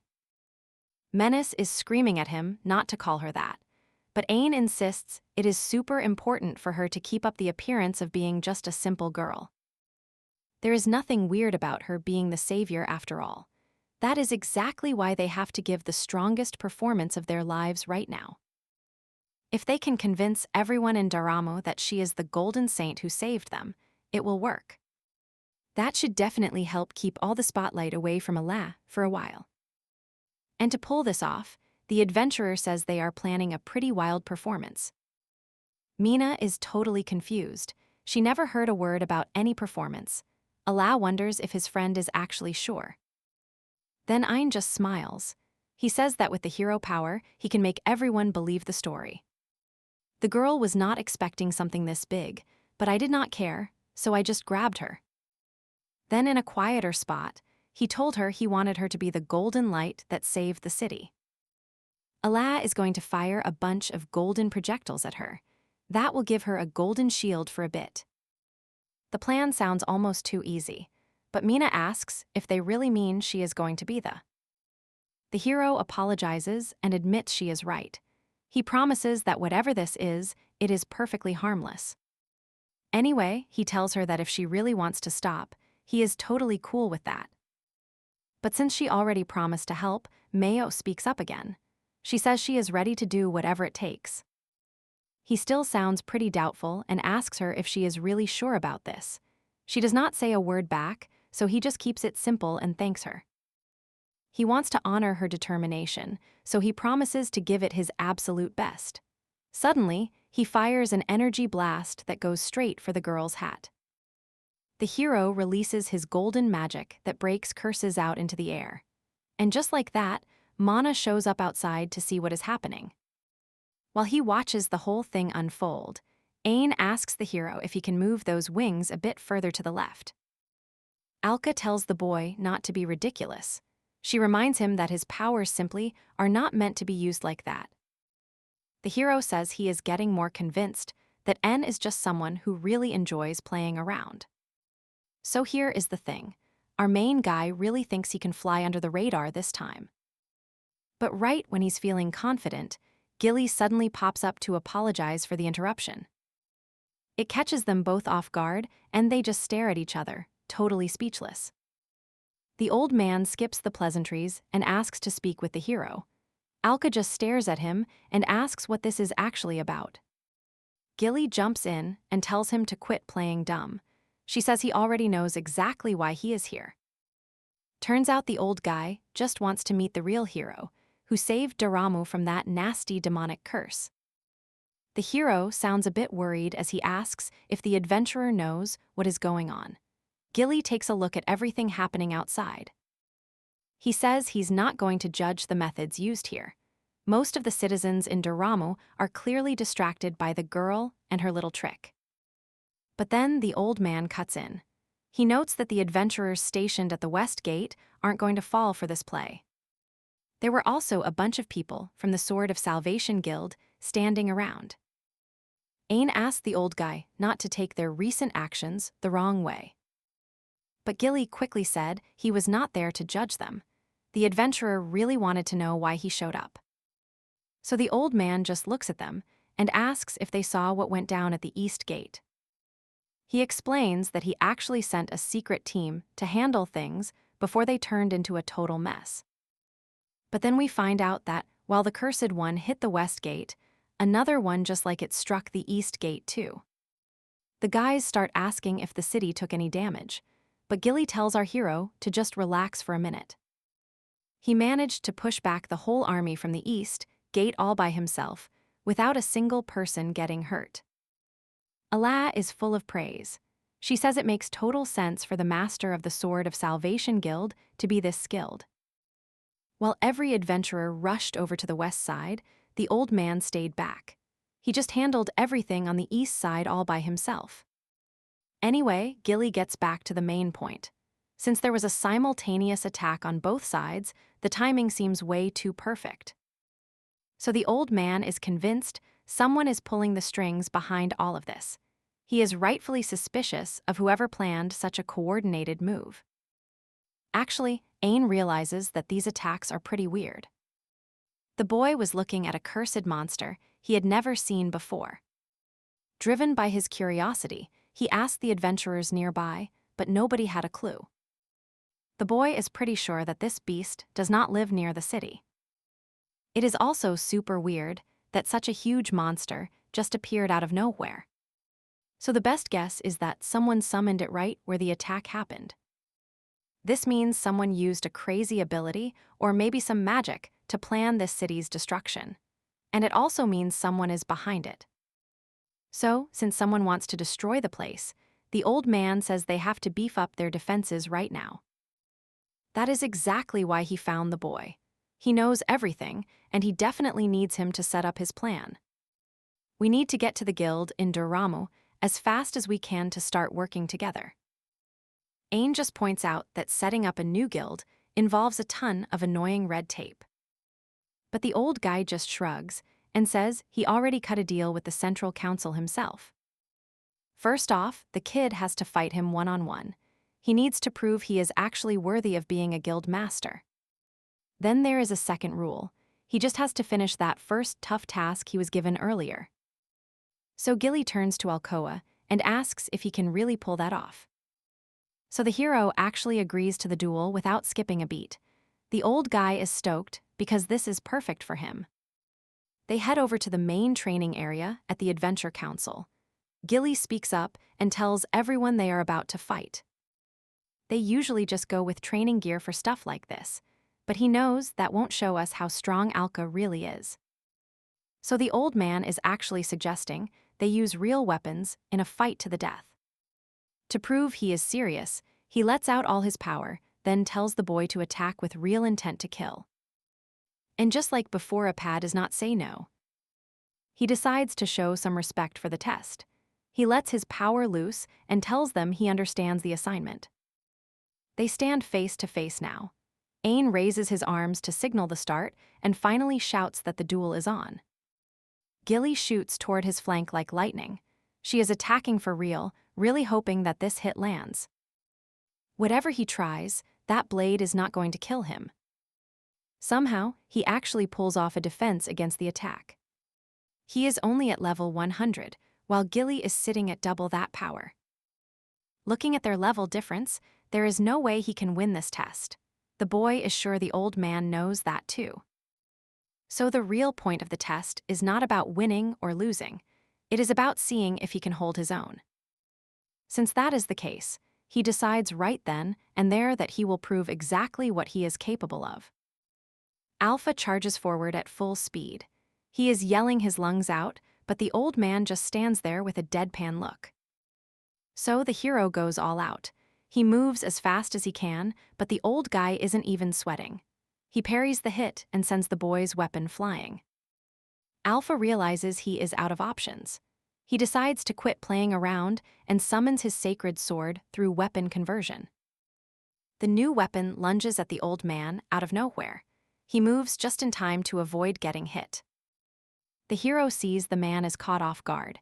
He closes the distance and goes in for a strike. But the whole fight takes a turn. The sacred sword gets knocked way off to the side. Allah is still determined to win. He pulls out his knives and swings. One of them actually gets pretty close to the old man. But no matter how hard he tries or how many times he attacks, the guy just reads his movements. He dodges everything so easily. The hero decides to throw a knife from a distance as a last resort, but even that does not scratch Gilly. But the old man realizes it was just a distraction. Suddenly, Allah completely vanishes right from his spot. Then the boy shouts from above. He asks if this is what he can do against 100-level difference. He keeps coming down until he lands on the adventurer. The impact is huge and causes total destruction.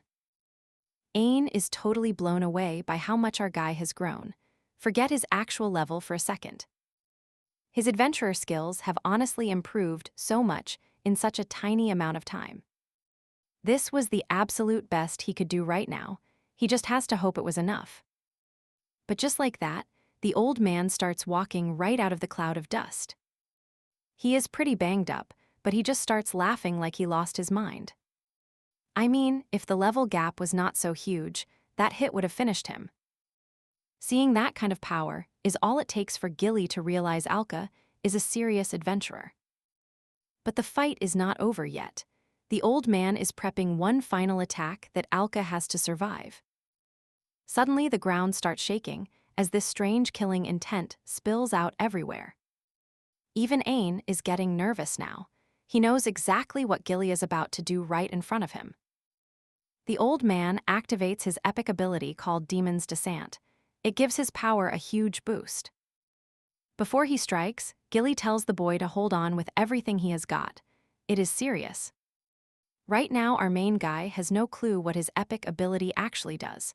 It is called Demon's Descent. He is sitting there wondering about the effects, but I am yelling at him to watch out. This power is dangerous because it doubles things up. Specifically, it doubles Gilly's level for about 15 seconds. That is a massive boost. So our hero is hit with this news and realizes that old man is actually way stronger than he thought. Gilly is getting pretty hyped right now. It has been a minute since he last used this move to fight someone. Honestly, he has already shown enough to pass this test if things were running like they usually do. The old man wants one more quick test. He watches the boy for 15 seconds to see how he handles this. Allah did way better than anyone expected. Now, he has accidentally woken up a demon inside the old man who just wants a fight. Gilly moves like she is teleporting. She kicks the boy right in the gut before he even feels the pain.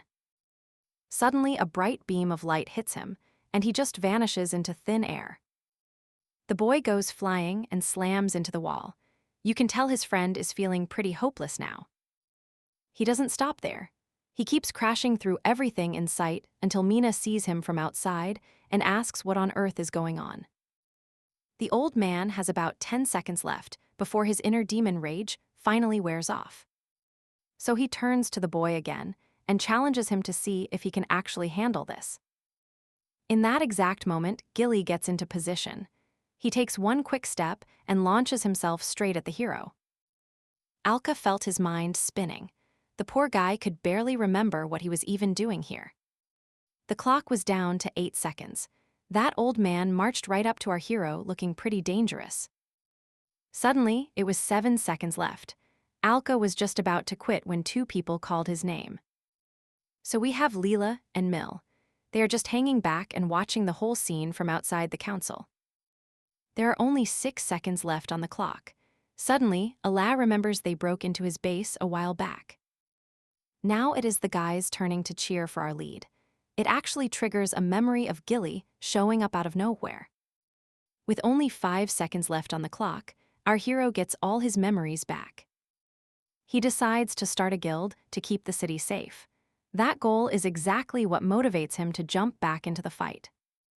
With just 4 seconds to go, the two of them are finally about to clash. The guy swings his sword hard just to keep Gilly at a distance. But the old man just keeps coming. He is practically beaming while showing off that creepy demonic energy. Gilly says this is exactly what happens when you have big ambitions. He claims it is his whole reason for being here. He pours everything into that final attack. It is the black demon flash from the Sword of Salvation guild leader. The protagonist gets disarmed yet again. He finally admits he just cannot keep up with those movements. But the boy decides he knows a trick. If all he needs to do is dodge, he has a plan. So he used his micro-explosion power to make that sacred sword blow itself up. And just like he planned, the sword went off right when the old man attacked. It weakened the hit a little bit, but he still went flying and slammed into the ground. The hero is lying face down and asks the black armor to find him some new epic skills. He really needs something to replace that sword he left behind.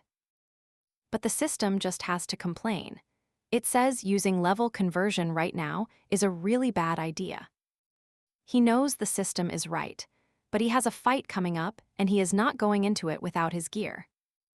So with no more arguments, he goes ahead and buys that weapon repair ability for 90 levels. Then he asks to fix his weapons using this new power. It brings back his sacred blade really quickly. Alka starts taunting the demon and Gilly to attack him. He is ready to fight them with his two furious blades. Alka knew he just had to hang on for a few more seconds. He was sure he could keep fighting after that. But then he suddenly collapsed right in front of the old man. He passed out completely. Gilly stopped attacking right away. It made sense since the 15 seconds for the test were finally up. A while later, our hero wakes up in a total panic. He starts shouting about the test before he realizes he is actually back at base. Leela is the very first person who comes over to check on him. She tells him that she and Mill were out shopping. That is when they both saw him falling out of the sky. So naturally, they were starting to get pretty worried about it. And the hero finally remembers that moment when their eyes locked during the fight. Right after that, Mill shows up and says she is just glad Ala is okay, but then she adds something else. Mayana was totally caught off guard when the pair smashed through the tower wall. They just appeared right out of thin air above them. Then the protagonist finally speaks up. They apologize to everyone for making them worry. The girl asks how the test went. The old man speaks up right away to say that Alka passed. They say the hero passed outright after the demon magic wore off. He went all out for 15 seconds. No one else has ever survived a hit like that. So honestly, Ala is feeling pretty great about it. Just as he starts to celebrate, a sharp pain hits him. Aim points out the old man probably has something else planned. Gilly suddenly decides to pipe up and say exactly what is on her mind. He ends up thinking back on his choice to let his temper get the better of him. He lost control of his power earlier, so now he really wants to make things right and offers a sincere apology. See, all of this happened because Ain was worried. He told everyone that if something happened to Ala, it would be bad. The main guy is the one who actually saved the city. Because of that, Gilly feels pretty bad about the whole situation. Anyway, looking at his posture, the old man says he actually passed the first test. So, once he gets some rest, he is going to start the second part. Ala wonders if the second task involves finishing a really hard mission. The old man says yes right away. He tells us it is hidden in an underground ruin out east in Duramo. People actually know this spot as the atelier of the ancient witch. Mana looks pretty surprised hearing that name. She definitely knows something about it. Gilly says this spot was once a safe haven for a powerful witch. Now it is just a graveyard for monsters. The hero asks what kind of creature they are hunting here, but honestly, nobody even knows what to expect. People have been feeling some weird magical energy coming from the old witch house lately. Whatever is hiding in there is definitely not normal. Because of all that weird magic, the monsters completely lost it. They started attacking any merchants heading toward the city. Nobody knows exactly where that magic is coming from yet, but one thing is for sure, it definitely is not natural. Looking at how strong that energy is, they figure it has to be at least a level 300 monster. The hero actually stops to comment on it. He says it is way stronger than the one they fought back in the village. Kelly pipes up to warn him about the ruin. She lets him know that the whole place is incredibly dangerous. But our guy just brushes it off. He is totally confident that he can handle it and pull off a win here. So that is why the old guy tasks Alka with a mission. He needs her to check out the ancient witch's shop and clear out the monster hiding inside. Then he wraps things up by asking if she can actually pull it off. Way out in the dark, a signal goes off. It breaks the silence of a library where just one person sits, and their hands look really strange. Every sign points to her being the witch of the Echel. Then she hears people approaching and realizes someone else is trespassing on her land again. She is super possessive, so she gets pretty annoyed and decides she really needs to wipe them out. Our guy finally reaches the eastern desert of Doramo. He realizes the long trip is actually over. He is there with Ain and Mina. They manage to find the exact spot Gilly pointed out. A bit later, he is busy picking some stuff up off the ground. He asks her if she is really sure about coming along. So the hero talks to Mill about it. She says yes right away. And just like that, she is a newly certified level 10 adventurer. She really wanted to help the hero out. To make that happen, she got her official adventurer certification from the Central Administrative Council. You might be wondering why she actually left her village. Well, she and Leela both heard the whole story directly from Ain. So the girl mentions that Allah is actually a pretty good person. The thing is, he left home on his own. He just didn't want to drag anyone else into his mess. But here is the twist.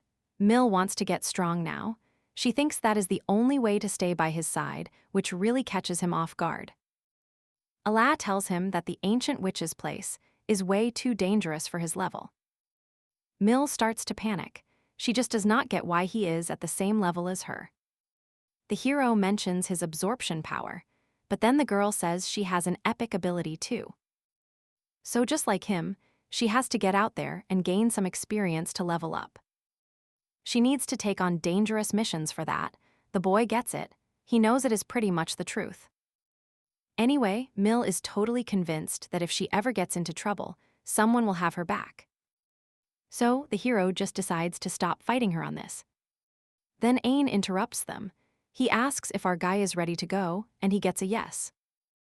And just like that, the four of them head out to finish the mission.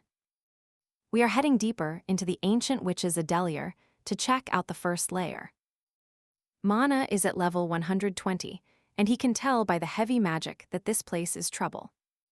He tells Alka to hurry up and recover his level before the owner of this place shows up. A level 300 monster just showed up. The team is definitely not ready for this. They would get wiped out instantly. Honestly, Ain was hoping to run into some monsters on the way up here. But that fight with the Cursed One changed everything. Most of the wild monsters in the area straight up bolted. So, right on cue, the first enemy in this underground place finally shows up. It turns out to be a level 50 Vanguard robot with literal hammers for hands. Allah is actually stoked to see it, since fighting means he can finally recover his power. Then Ain steps up. She says they will soften up the robot so the hero can drain its power. The monster does not wait around. It charges really fast and slams its hands down to strike the ground. The hero starts yelling at his group to move, but Ain just tells the boy to chill out. These guys are high-ranking adventurers in Doramo for a reason. Really, an opponent like this is not even a challenge for them.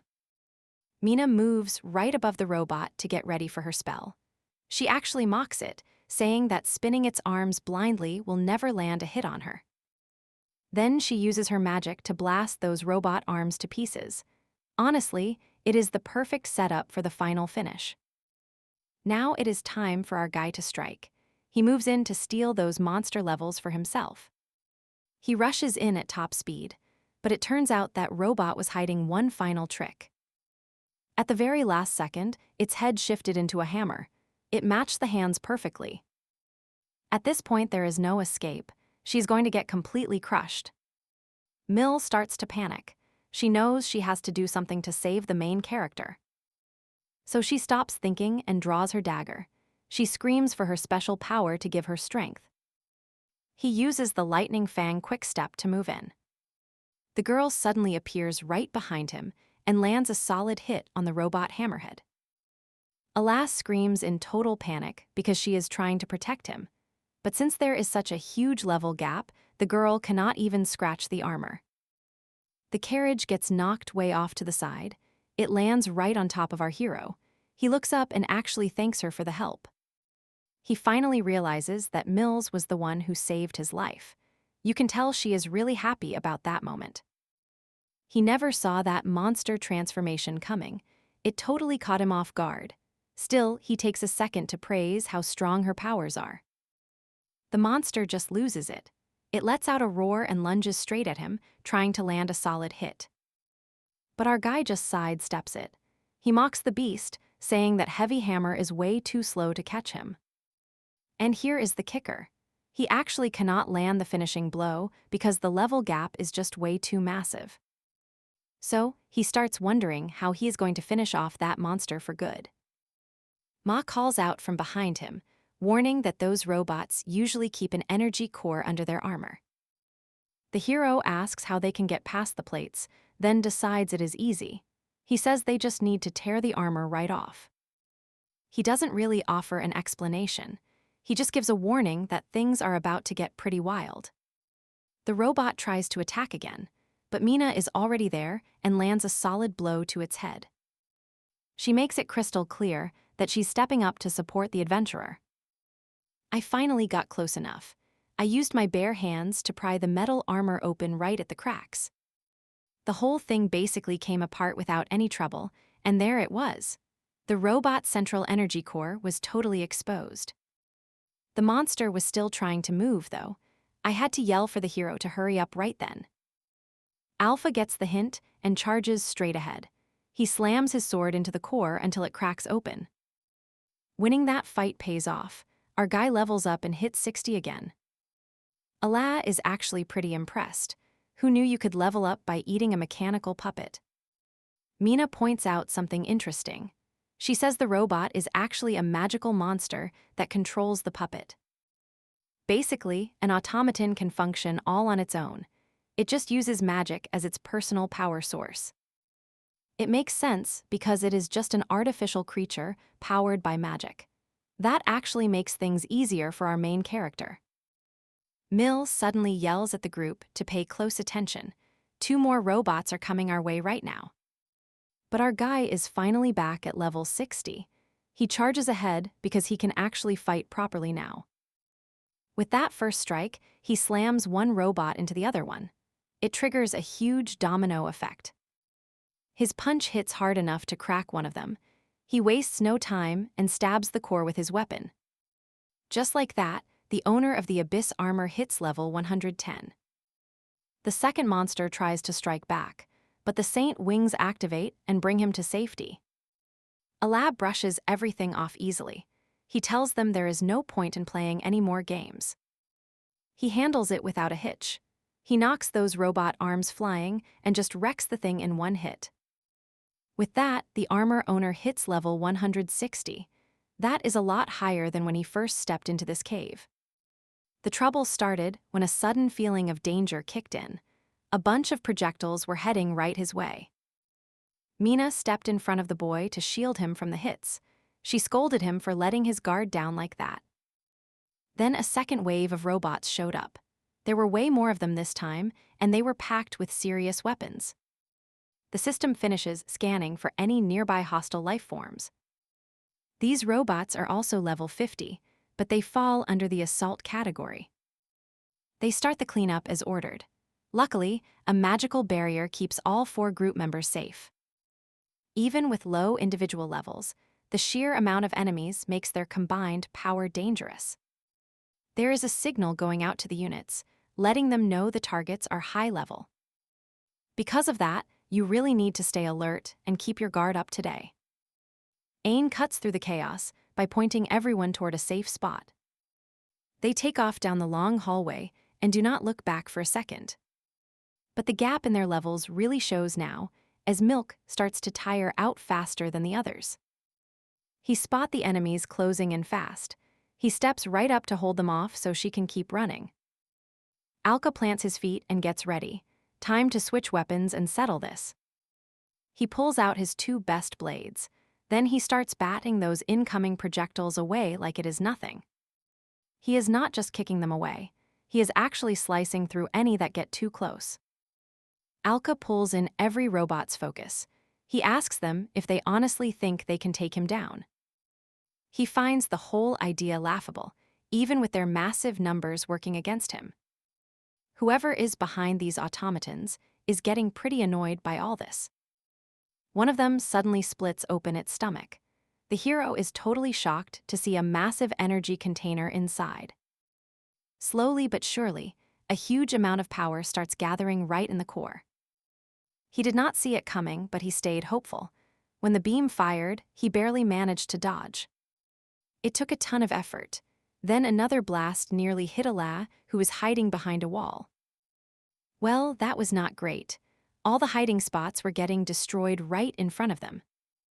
The group just froze in their tracks. Something at that next gate stopped them dead in their path. Naturally, once our lead finally catches up, he is pretty confused. He asks them why on earth they're just hanging around. He reminds them the robots are closing in fast.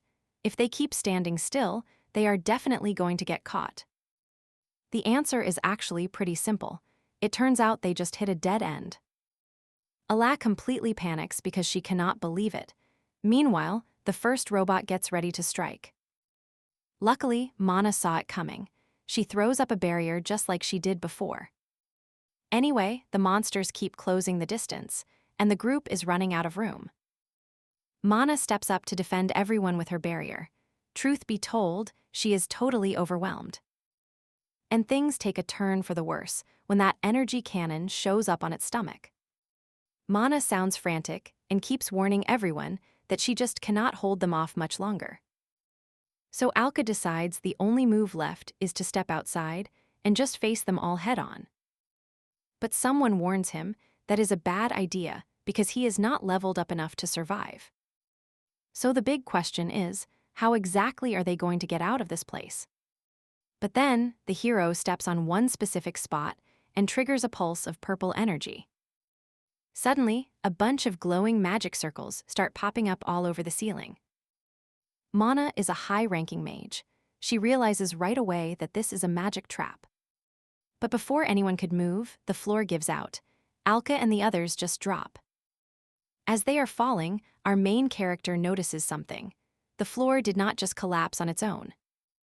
Someone actually made this hole. It looks like it is part of a trap. So that makes it pretty clear. Whoever did this is definitely hunting the intruders down. Then something weird happens. The assault robots jump into the hole too. Suddenly one of them punches the wall. But the hit gets deflected, and it goes flying hard against the wall. Then another monster starts throwing items at him, while the big one gets ready. It channels a massive energy beam right from the center of its chest. Altha is honestly shocked that some of them are still chasing them after all this time. And being stuck in this position makes it almost impossible to dodge those attacks properly. But right then, he hears someone shouting, telling the protagonist to use his free right hand. Our guy barely processes the order before he tells Mana to blast him with wind magic. She is totally stunned by the request, but then she gets an idea and warns him that this one is going to be big. She lets off a massive wind spell that hits him square on. It does not hurt him at all, but it launches him straight into the air. The boy reaches the hero. He grabs his hands and uses that centrifugal force to launch him forward. He shouts that he is leaving the rest to the protagonist. The hero understands and starts slicing. He cuts the first one in half with his sword. The blast blinds the other two robots instantly. Since he is way up in the air this time, the projectiles start flying at him from below. Ala just tells them to stay calm. Then she fires a shot that pierces right through those two robots. They blow up immediately, directly underneath where our hero is hanging out. And just like that, it does not take long for everything to start a chain reaction. Alka finally absorbs all their power and hits level 360. Since he is this strong now, he thinks he can take down that weird magic source here. Anyway, Mill mentions that they are getting pretty close to the bottom of the hole. Mina says it is her turn to shine. She uses wind magic to cushion their landing. But that plan gets ruined when a random explosion goes off right behind them because of a lag. His level jumped up way too fast. Now he's stuck, and he just can't control his powers properly. Diane just laughs at the whole situation. She says they don't even need to worry about Alka's power anymore. Anyway, Mill looks around and asks where they are. It is way too dark to see a thing. Right when she said that, all the candles in the hall lit up at once. The group stood there confused, and then a pile of junk on the floor started swirling together. The witch from earlier stepped out of the mess, grumbling about uninvited guests. If you are wondering why she wants to kill these intruders, she has a pretty simple answer. She just has to do it. It is all about her soul and an endless hunger to kill. Alika stares at her in total disbelief. He asks if he is looking at some kind of automaton. He checks the status window and suddenly screams for everyone to back off. He realizes this is definitely not a normal situation. And then, the witch kicks off her annihilation protocol. She switches right into Velgadia mode. She lets out a terrifying laugh as she turns into a giant, horrific puppet. She rips her own clothes and doubles in size. It hits him all at once. This is definitely where all that crazy magic is coming from. But he did not see this coming. The level is 100 floors higher than he ever imagined. They call this thing broken wisdom. And honestly, it looks completely unhinged as it charges with murder on its mind. 30 years ago, this exact spot in the desert looked completely different. It was home to a river and a small patch of green. Right in the middle of that greenery, an old lady got quite a shock. She found a basket sitting there with a baby inside. The poor woman hesitated for a second. She wondered if an old witch like her could even raise a child.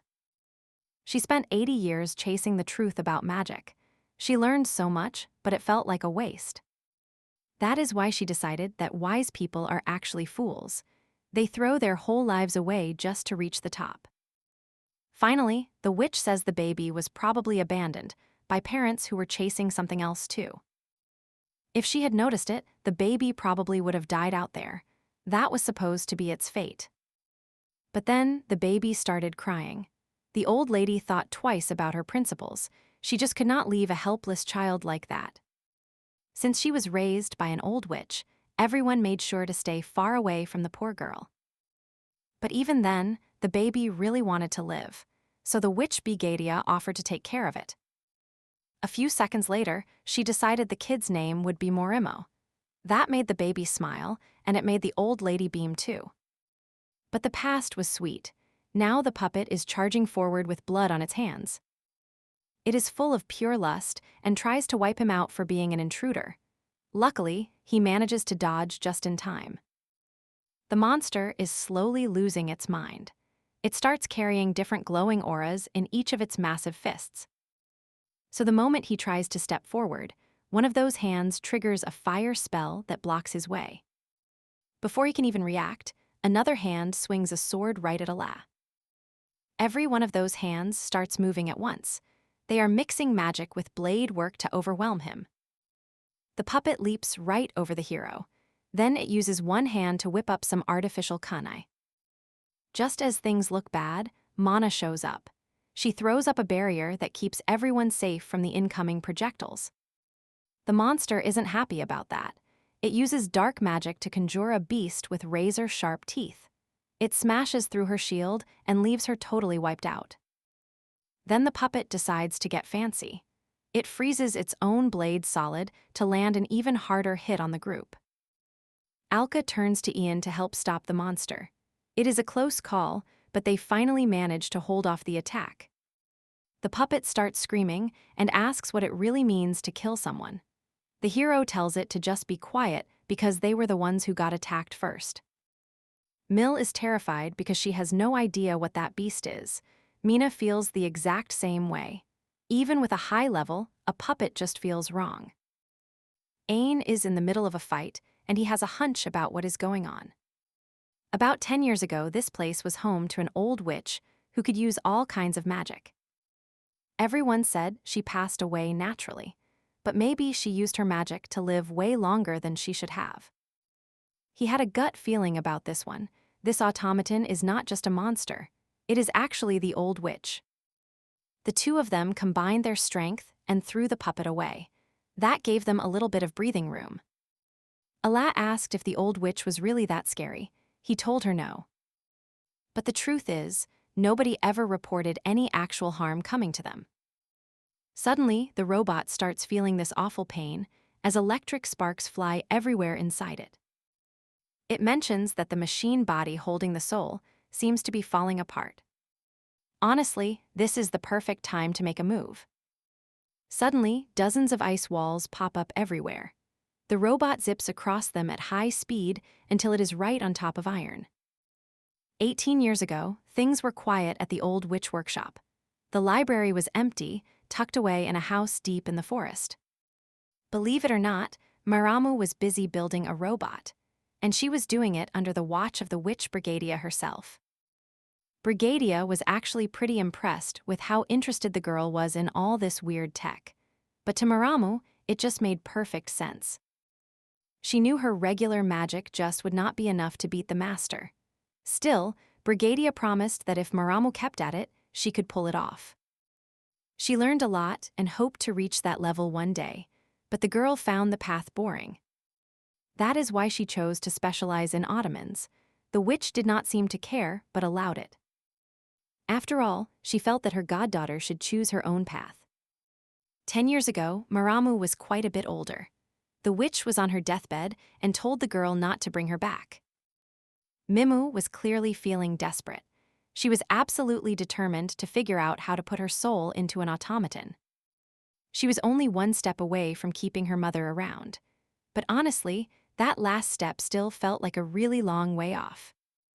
Brigadia spoke up and said it was fine. She told the girl she could stop this research now. After all, the witch had just passed away from natural causes. But at least her student had a bright future. The witch hoped for something amazing since the girl was always so kind. Back in the present, that puppet is going crazy. It really wants to wipe out every intruder in sight. So our young adventurers scramble away as fast as they can to avoid getting hit. But there is a catch. One adventurer just is not as quick on their feet as the rest of them. Mill is staring down a level 400 monster right now. This thing is way out of his league. Naturally, our hero starts panicking the second the monster winds up for a heavy attack. He acts on pure instinct and jumps in front of the girl. He takes the full hit and gets sent flying. Alka is really struggling just to stand up now. It has the poor mage feeling pretty worried about her. Just like he thought, as soon as she touched one of those ice walls, something hit her hard from the inside. The impact sent her mana flying everywhere. Now everyone is super concerned about what she is going to do next. He ends up being the puppet monster's last target.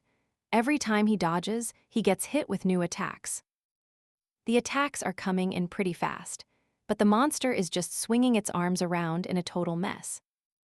So the boy realizes he can probably figure out a way to dodge all of that.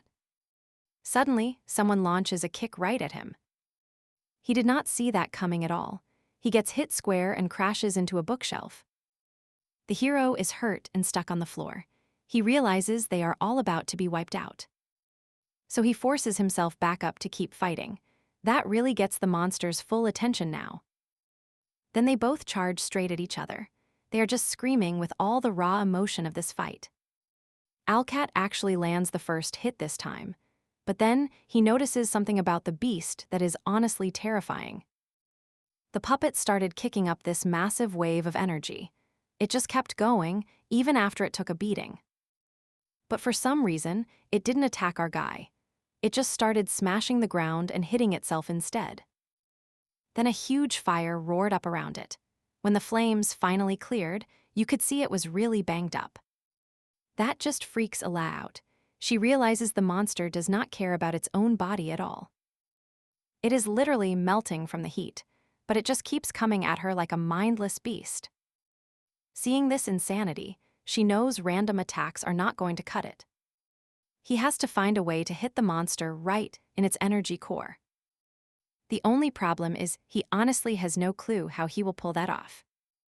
The beast is currently on fire, but still manages to charge at him with a flurry of punches. The monster is super clumsy, but that actually makes it really tough to get close to it. On top of that, more of those automatons are showing up just like they did while chasing the group earlier. They are totally focused on the hero right now. Allah thinks this is the perfect chance since he was already ready. One single move, and he clears every robot in sight. He absorbs all their levels right on the spot. Allah looks super determined now. He tells the Abyss armor to find an epic skill that stops enemies from moving. The research finishes up. It unlocks a skill called Crown's Bind. It is perfect for pinning down one weak target. He grabs those black spears for a cost of 150. The monster gets ready to attack again, but this time our hero triggers his skill. The beast is moving at high speed, but that does not matter because of its level. He is at level 400, and Alka's is sitting at 410. He says that the powerful ones should be crowned. Alpha yells that crowns bind everyone. He gives a direct order for the puppet to finally stop. Suddenly, all these black spears burst from the ground. They pierce the robot everywhere until it just shuts down. 10 years ago, Mimu finally finished up working on her big project. And now, all she had left to do was transfer the master soul. But then she decided to pull off the forbidden technique the witch taught her.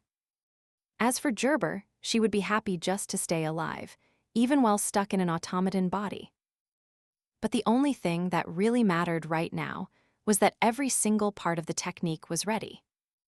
So the moment her master passes away, her soul is going to shift over into that mechanical body automatically. So that was how she said goodbye. She hoped that even if the evil consumed her, her master would be okay. Back in the present, the monster lets out a scream of pure rage. It tries to move, but that just tears its body apart. We already knew the beast didn't care about its own survival, and because of that, it just kept going. He finally managed to wiggle his way out of that nasty trap. The hero calls on his skill again, but this time he is keeping a super close eye on the puppet's every move. That monster just will not quit and tries to run off again, so the hero has to lock it down even tighter. But the whole time, that creepy puppet keeps insisting it has to get rid of the intruder. So, one of the heroes finally steps up and asks why it is so dead set on killing them. And for some reason, that simple question actually makes the robot stop and think about its purpose. And then, he finally realizes that it is definitely not what he thought. The hero is shocked when the monster actually rips off its own arms to escape. It just keeps on charging forward. It looks totally out of its mind now. It just wants to wipe out anything living that gets in its way. So the hero realizes he has no other choice. He activates his skill one last time and pierces the robot. And finally, the witch remembers her soul's true purpose. She was actually meant to protect the place where that child would one day return. Anyway, Allah crushes the puppet with one huge strike. It practically collapses onto its knees right there. Even with its last bit of life left, the spirit of the witch whispers the name of Mamo. Somehow, the main character just knows that the fight is finally over. Then this glowing orb suddenly pops out of the robot's body and grabs his attention. So of course the hero is left standing there, wondering what on earth that thing is. It doesn't hang around though, and quickly darts straight toward a half-open door. A hidden gate appeared right there. Even Allah had never noticed it before now. The level absorption skill kicked in. It sucked all the power from that wrecked machine straight into our main character. Alka felt his own strength spiking. He honestly never knew he could feel this powerful. But the celebration did not last long. The second his level hit 810, he felt a sharp pain. It was really intense. He probably felt that way because he was absorbing levels way too fast. He screamed out in agony. At the same time, he started radiating more power than he ever had before. Absorbing that many levels at once, really, did a number on his body and his mind. So the system suggested using a backup feature called storage, and just sat there waiting. But since he was totally unresponsive, the storage feature just could not turn on. But the system actually decided to make an exception for him this time. It turned on an authority for a moment to set up the storage. The whole thing was built with a command straight from the abyss. All of that raw power started pushing him to the very edge of madness. But then, the system sent out a command that literally forced 400 levels into storage. It was just a simple order, but it ripped all that power right out of our hero. Everything got shoved away into a secret dimensional space hidden inside his armor. Alka hits the ground hard. When he finally wakes up, he asks if his armor saved his life. The armor replies that it activated a new function after checking his intentions. Since he is still pretty out of it, he just believes what the armor tells him. Anyway, Ala looks confused and asks what this storage thing actually is. So she gets told it is a handy feature to store levels and pull them out whenever you want. This time, the storage held onto 400 levels, which really kept the hero's powers from going totally wild. So instead of taking those levels right away, the kid can just stash them in storage. He's gotta be smart with it though. This way he won't draw too much attention in the city. Honestly, if he levels up way too fast, things tend to get messy. We just saw what happens. Honestly, it looks like this all happened because of a sudden spike in power. Alas sees what is happening and thinks he should probably start training for these higher levels. Just then he hears footsteps running fast. The whole group arrives to see if he is actually okay. But the hero insists he is fine. He says he is happy because everyone is safe, and really, that is enough for them to celebrate. By the way, our guy remembers something else. When he took down the old witch's automaton, he saw a light. It looked a lot like a human soul, and it just floated right out of the wreckage. He explains what happened next, saying the light just vanished right behind that door. Mel is feeling pretty nervous, so she asks if they should go check it out. Mina tells her yes. That light might be the old witch's soul, so they really aren't safe yet. So the four adventurers head out to figure out what is actually behind that door. Since he is the toughest one there, the hero steps up to push it open. But nobody expected this. They find a sunny spot filled with beautiful plants, and it honestly shocks the hero. I am honestly not sure if this is even the same underground room anymore. Ain thinks this place has to be a creation of that old witch's magic. But even Mana has never seen anything like it before. That is exactly what you would expect from the most powerful witch around. Mill looks around and wonders where the human soul went. Then he spots a house way off in the distance. It is sitting there all by itself and looks pretty suspicious. But before they can even get close, a hole rips open in the roof. To everyone's shock, another armed person jumps out. So this robot actually asks the group to put away their weapons. Then it draws its own blade. It says it really prefers to avoid any unnecessary fighting. Everyone is a little confused by that move. Our main character asks the machine to put its blade away too, but the robot just cannot do it. Anyway, the robot explains itself. It says it did not want to be rude to such a generous benefactor. The machine speaks up and introduces itself as Brigadia. It says she was an old witch rejected by the world. But somehow, the adventurers finally freed her soul. Going back to the start, she claims she is just a regular old lady. Apparently, she is a stubborn woman who simply refuses to die. The hero then has a quick chat with her. They talk through everything that has happened up to this point. So the witch finally apologizes for all the chaos. It turns out that body just had a mind of its own. Mill is pretty curious now. He really wants to know how this current doll even showed up here. It turns out the thing is just a prototype automaton. It has been sitting in a dusty warehouse this whole time.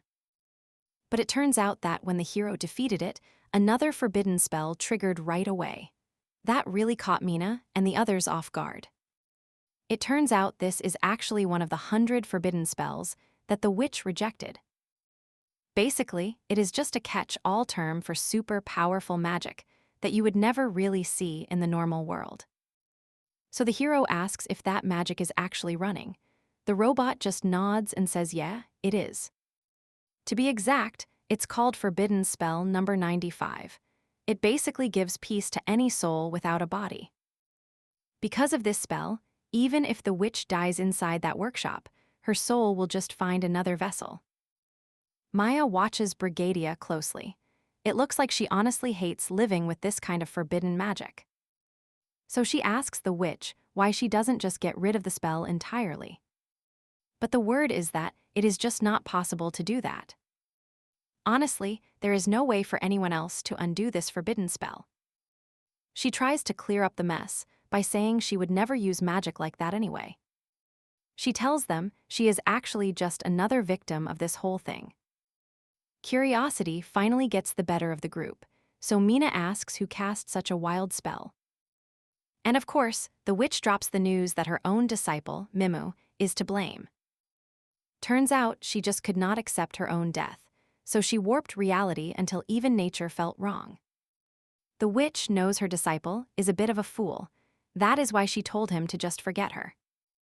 She meant forget everything about her. She has to meet the girl soon to settle things once and for all. But honestly, there is still one big problem lingering in the background. The truth is that Maramu just did not have the skills or the know how to use forbidden magic. So that means someone else must have convinced her to do it. And in return for teaching her the magic that guy forced her to build combat automatons. So it was finally time for everyone to learn his name. But then this guy pops up and introduces himself as Volma just to freak him out. Volma says mages really hate people who can just break the laws of physics like that. The forbidden users are thrilled. He accepted every bit of magic they had to offer. He looks totally bloodthirsty now. He says that people and his own desires just get destroyed without mercy. Then Volma Foran introduces himself again. This time, he is a forbidden spell user blessed by the god of evil. The witch is in total disbelief. She realizes the person behind everything is standing right here in front of her. Volma is just a guy blinded by greed. He had no business setting foot on her territory at all. Badia is not having it. She tells him to his face that he is not getting away with this today. So the witch goes ahead and triggers an emergency command for every single Ottoman nearby. But when the sorcerer hears she is calling her robots, he just has to ask her something. He asks if she means those bits of metal stuck in his spell, leaving everyone shocked and exposed. He wears a look of pure, total bliss on his face. Then he wastes zero time and tears through every single robot. His face turns serious again, and he asks if they should finally get to the point. He is there to finish the job. It is finally time to take out the Elder Witch Brigadia for good. The witch looks even more annoyed than before. She realizes someone else is pulling the strings behind this forbidden magic. It is not Morimu. Volma is the one behind it all. The sorcerer admits it, saying the girl just did what he ordered. He is actually the only guy who can break it. So really, he is the only person in the entire world who can. Then Volma starts shaking with excitement. It is like she is vibrating because the witch finally gets what is happening to her. And he just starts laughing. He tells her that if she listens to him, she can finally lose that forbidden magic protection. The sorcerer points his staff. He says that once that tin body breaks, the witch's soul is gone for good. Brigadia looks at him and asks why he waited until now to come for her life. She really does not see how killing an old woman like her helps him at all. Walma explains that, when he first cast the magic, he honestly had no intention of killing her. But 10 years went by and the situation changed. Now he claims he is just carrying out a duty. He adds that soon enough, plenty of blood will start flowing in the southern city of Duramo. The whole thing catches the heroes group and the old witch off guard. Anyway, Volma is acting this way because he really doesn't want some lady with a moral compass getting in his way. It makes sense, since she's honestly still one of the toughest witches around that part of the city. Alaka finally speaks up and asks if he should consider this guy his enemy. The man just nods and agrees. That is all the confirmation our guy needs. He charges forward to start the fight immediately. The sorcerer looks a little surprised by that move. Still, he manages to pull off a defense at the last second. Volma actually looks impressed. Then the force of the strike hits them both hard. They stumble backward, caught off guard by the power. The villain has some big plan brewing, but our guy honestly just does not care at all. The hero draws a line. If Volma touches anyone from Doramo, he is not going to let it slide. A level 500 sorcerer and a level 410 adventurer are about to clash. But Volmo just realized who he is actually fighting. He really did not see this coming. As you might expect, some random interference just threw a wrench into the villain's whole plan. He actually loves this moment. It is honestly great for him to finally find out the hero is hiding there. Now that he knows about this surprise, the hero is basically just a plaything. You can see that clearly when he tosses Ala aside. The hero is down on the ground now. Voloma walks up and says he does not even need forbidden magic to finish the kid off. But right then In shows up. That totally ruins the plan. Apparently the sorcerer just plumb forgot about everyone else. So now the villain is stuck dealing with these new faces. He keeps a sharp eye on them while he is backed into a corner. And that is when Volma realizes something. He is definitely in a tight spot, even with his high level. So for now, he just opens a portal. He says he needs to go tidy things up first. And honestly, he admits he is bailing on this fight. If he stays any longer, the blood starts to get to him. Ala asks what on earth that is supposed to mean, but his friends seem to get it, and they look pretty terrified. Anyway, Wolma warns him that if he really wants to protect Doramo, he needs to get home fast. It is only a matter of time before his people start causing total chaos there. Over in the administrative city in the south, it is just another sunny day, and everyone is walking around. If you're looking from the outside, the place just screams charming and peaceful. But up on a roof, Wolma is watching everyone go about their day as he says one thing. He thinks it is a real shame because that piece is ending today. So the blue-haired boy says goodbye to his friends. He walks into a dark alley, then this crazy evil energy just completely swallows him whole. He starts the first part of the blood ritual. It is wild. Volma is laughing so hard she is basically losing her mind. And right after that starts, all these other points of light just pop up all over the city. The sorcerer put his right-hand men in charge of every location. Their orders were simple: kill everyone they could find. Then an explosion rocked everything. Turns out the whole point of this mess was just to summon pure evil. Right then, a mysterious bond tied to the old witch's soul snapped.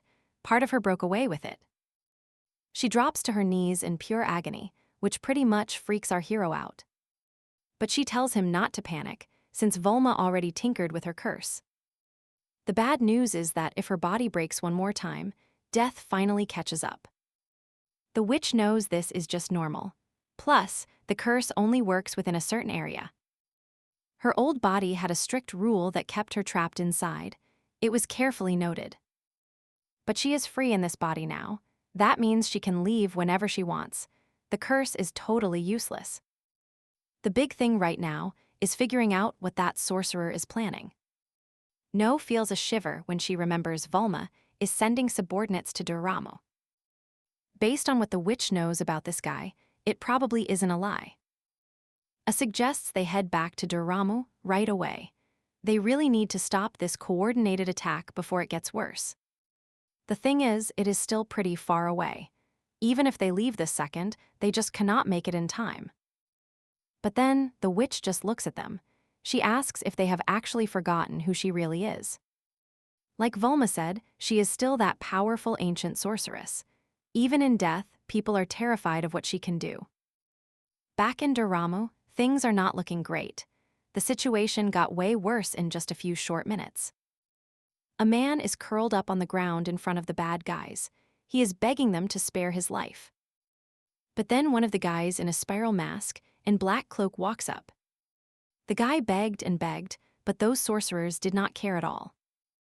She stepped outside and finally noticed that the sky looked totally different now. But being curious was turns out her biggest mistake. Suddenly, an evil mage appeared to her. He said she was just another sacrifice for his plan.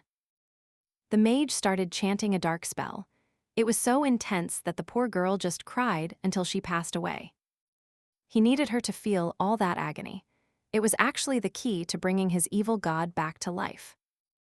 The girl gets lucky just in time.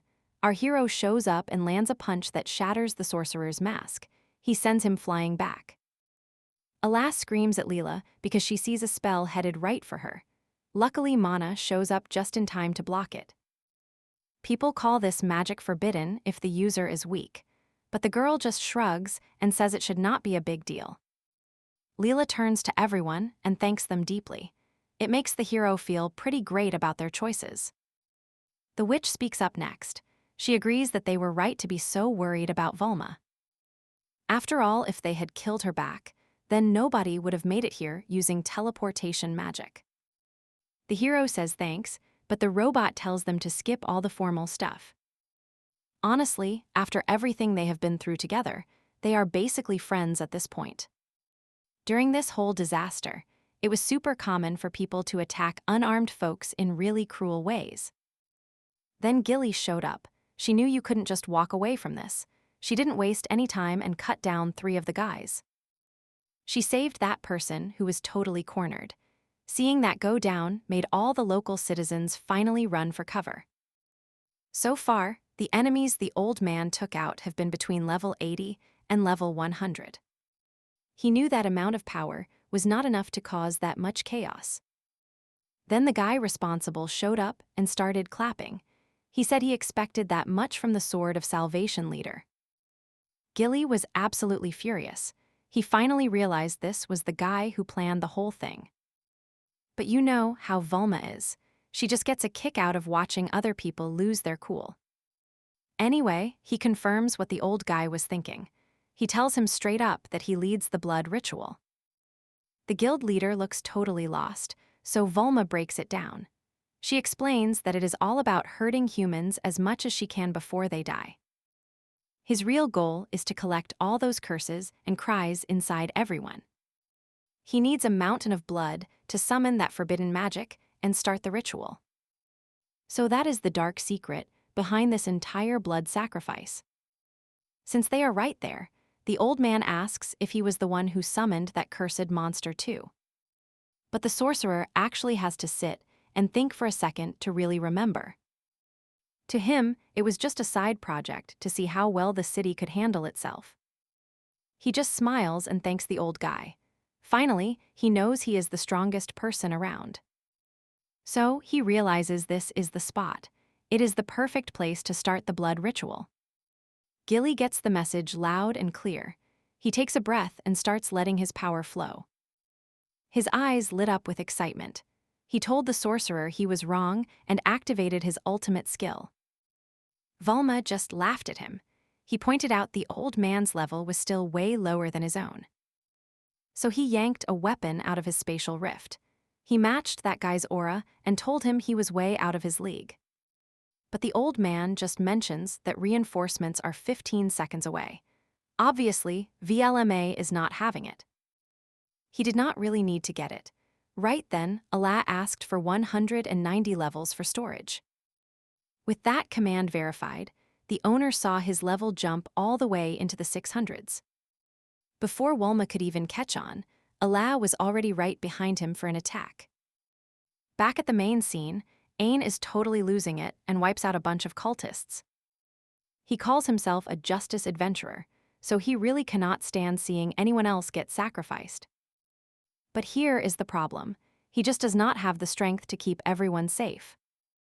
And that is exactly why he is so mad at himself for being totally useless right now. Suddenly, another adventurer shouts at him. The guy tells him to stop standing there like a statue. The bald guy figures Ain might want the same thing. He says there is only one way forward. We have to fight. They need to keep pushing to get stronger. Ain actually agrees with that with a genuine smile on his face. So they team up and watch each other's backs. They agree that the guy is totally right about everything. A little while later, Bill asks what happened to that guy in the black armor. I tell him with a look of hope that the boy is fighting somewhere far away. Back in the fight, Valmont the sorcerer looks surprised because our protagonist is way stronger than he expected. The attack comes in fast, so he yells out to signal the old man waiting in the back. He does not hesitate for a second and just lets his demonic black flash rip. But instead of acting worried, Volma suddenly flashes a wide grin. Then he gives a command to activate forbidden technique number 4. He orders it to spread his life force. This brings all his subordinates to his spot. They suddenly start to emit a powerful aura that makes Gilly step. She backs away, and it catches our hero by surprise. He does not even understand what is going on. The sorcerer does not bother with secrets. He says this forbidden technique uses the lives of devotees to block. Losing subordinates is a pain, sure, but for Volma, being weak is just another word for failure. The sorcerer spots that our guy leveled up way too fast. He realizes he made a serious mistake. The old guy does not want to waste a second. He just keeps throwing attacks however he can. Killy grips his sword with both hands. He tries to land another heavy strike, but he misses the mark. And that is when it hits him. He finally realizes just how much trouble that forbidden technique is. But then he realizes something. It looks like the sorcerer cannot cast those spells back to back. So our lead goes all out. He rushes in at top speed to take the villain down fast. Volma senses the danger immediately. He backs away before the attack can even land. Our hero asks the old man to team up. It is the only way they can take down the enemy. They charge forward like a bolt of light. Together, they pull off that demonic black flash technique. The evil sorcerer is finally cornered. That move is exactly what it takes to finish him off for good. The sorcerer freaks out and throws up a barrier right away to block their attack. So now it is a total standoff between the strength of the barrier and the fighters. They are just waiting to see who is going to crack first. Suddenly, a crack forms in the wall. The whole barrier shatters. Shards even hit Volma and send him flying. He hits the ground hard, then he just keeps skidding through buildings until he finally stops moving. And looks like that, the sorcerer is actually bleeding now. He is definitely feeling the heat of this fight. But his personality is honestly a mess. He just loves the sight of blood no matter what. Anyway, the hero points his sword at the villain. He and Gilly warn him that Volma is safe as long as they are around. The sorcerer loses it again. He really just can't seem to stop laughing. He spent so much time getting everything ready, but these weird glitches tripped him up completely. Volma actually admitted it. He really underestimated what those adventurers could pull off. Even with that mistake, it did not change the fact that there just was not enough blood. Since he could not kill the citizens with his condition, Volma moved to Plan B. It was not perfect, and it required a lot. But Volma really has no other choice here. He has to keep collecting that blood to survive. His eyes start glowing with magic. Then, Volma chants another forbidden technique to get the job done. He starts to list off what he plans to offer. Suddenly, hundreds of energy swords appear right above his men. That is because this is the sound of a final death scream. By sacrificing those sorcerers, Volma will be able to move forward with the next part of the plan. Turns out these swords create a nasty shock wave. It pretty much drives every sorcerer within range right off the deep end. The former leader is basically shaking with excitement. Meanwhile, they get wiped out entirely just to make sure the ritual sticks. The adventurers are rightfully grossed out by the whole mess, but Ala gets it. She knows Volma is just making up for what is missing. Even then, the sorcerer still wants more, but he knows better than to be too greedy. So he gives a quick gesture and calls his staff over with his mind. Our hero charges forward right away. He says he is done letting the guy do whatever he wants. But Volma just shrugs and tells him he should have finished the job earlier. Now that the sorcerer has enough energy to dodge, the real fight finally gets going. Everything from the pain and the screaming to all that blood is part of the ritual now. He gives the command, and suddenly all the fluids from the citizens start floating toward his staff. Before Ala or Gilly can react, their blood gathers around the crystal. This only makes Volma more excited. He laughs again and tosses his cloak aside. He is so eager that he offers his own blood for the summoning. If this actually works, at least the injuries won't feel like a total waste. The crystal in his staff started glowing. It bloomed like a flower and projected a barrier outward. Volma had been hunting for this specific stone for a seriously long time. All this chaos ended up creating something they called the Crystal of Sad Blood. With that power, the sorcerer says he is done with the city. He threatens to head back to the altar. He plans to trigger the biggest forbidden spell in history. It is all meant to finally bring back that evil god. Alpa lunges forward with everything he has. Their swords crash together in one intense showdown. The hero screams in pure rage. He demands to know what Volma is trying to pull by summoning this god. But the sorcerer just shrugs. He explains that using a forbidden technique forces the god to obey every command. Basically, he is going to end up with every bit of that divine power all to himself. Volma does not have a thing left to say. He just turns around and warns that he is pulling back, at least for now. So our main guy just drops to the floor. Meanwhile, the sorcerer keeps moving further and further away. But before he leaves, he spots that stubborn look in the hero's eyes. He warns him that he's free to chase him down if he really wants to. He makes it pretty clear, though. If the hero decides to follow, he will finally understand exactly why that warning was given in the first place. Anyway, he just snaps his fingers. And just like that, VLMA completely vanishes into thin air. Ala is sure he will remember this moment forever, but the sorcerer already slipped away, vanished by the fate of the light. The old man was convinced that the place where VLMA was heading would be perfect for a really big-scale setup. So he does not waste any time. He tells the hero that he found the enemy fortress, and the protagonist is pretty surprised. We find out pretty fast that this is deep in the western Duramu Desert. It is in a sacred cemetery meant for holy rituals. But these days, the place is totally abandoned. Everyone just calls it the Mausoleum of the Palms. Gilly finally comes clean about it. She admits they could not take down that evil sorcerer all by themselves. So he decides to put together a search party right away. Our old friend knows the Sword of Salvation Guild cannot handle this alone. And honestly, he is already at level 500. That is way beyond anyone expected. Looking at the hero and Walma, Gilly just sighs. Walma is ranking in the 600s, which is way out of the hero's league. The old man turns to the kid and asks if he actually finished that extermination quest. Ala just nods and says yes. Gilly clears his throat and makes it official. He tells the boy he is finally going to approve his guild.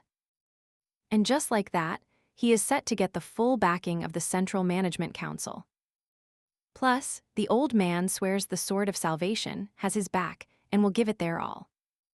And if any of the sorcerer minions get in the way, they will slice them up to clear a path for Alka. He is the one who has to take down the big boss. So our lead keeps getting all these orders, and he just starts checking them off right away.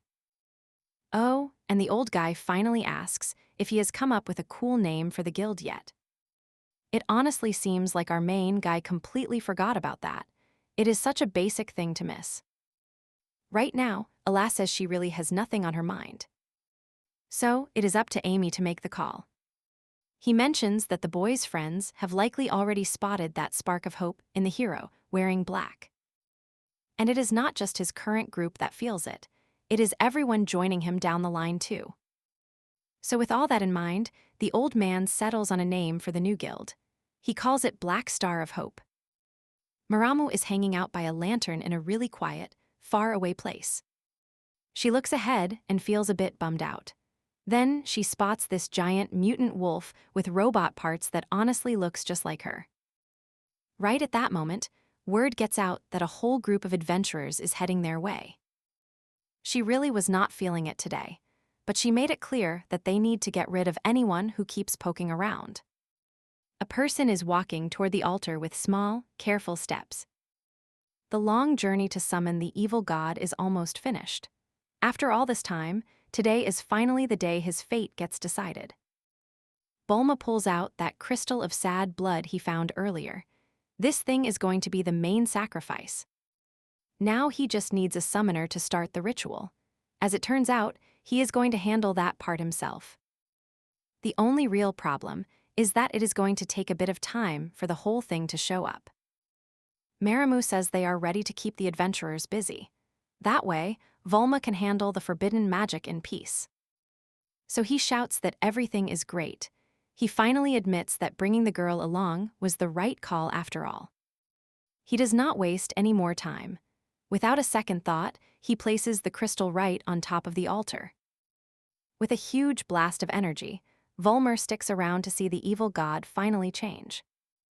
A bit later, the new guild called Black Star of Hope arrives in some wagons near all the action.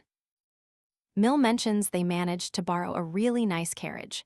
Since their guild request got approved, the hero talks back. Everyone is saying that Black Star of Hope is a great name. They really feel like it is a subtle hint. Mana says it is not a problem at all. They are going to keep following the guild leader. That makes Alka cheer up immediately.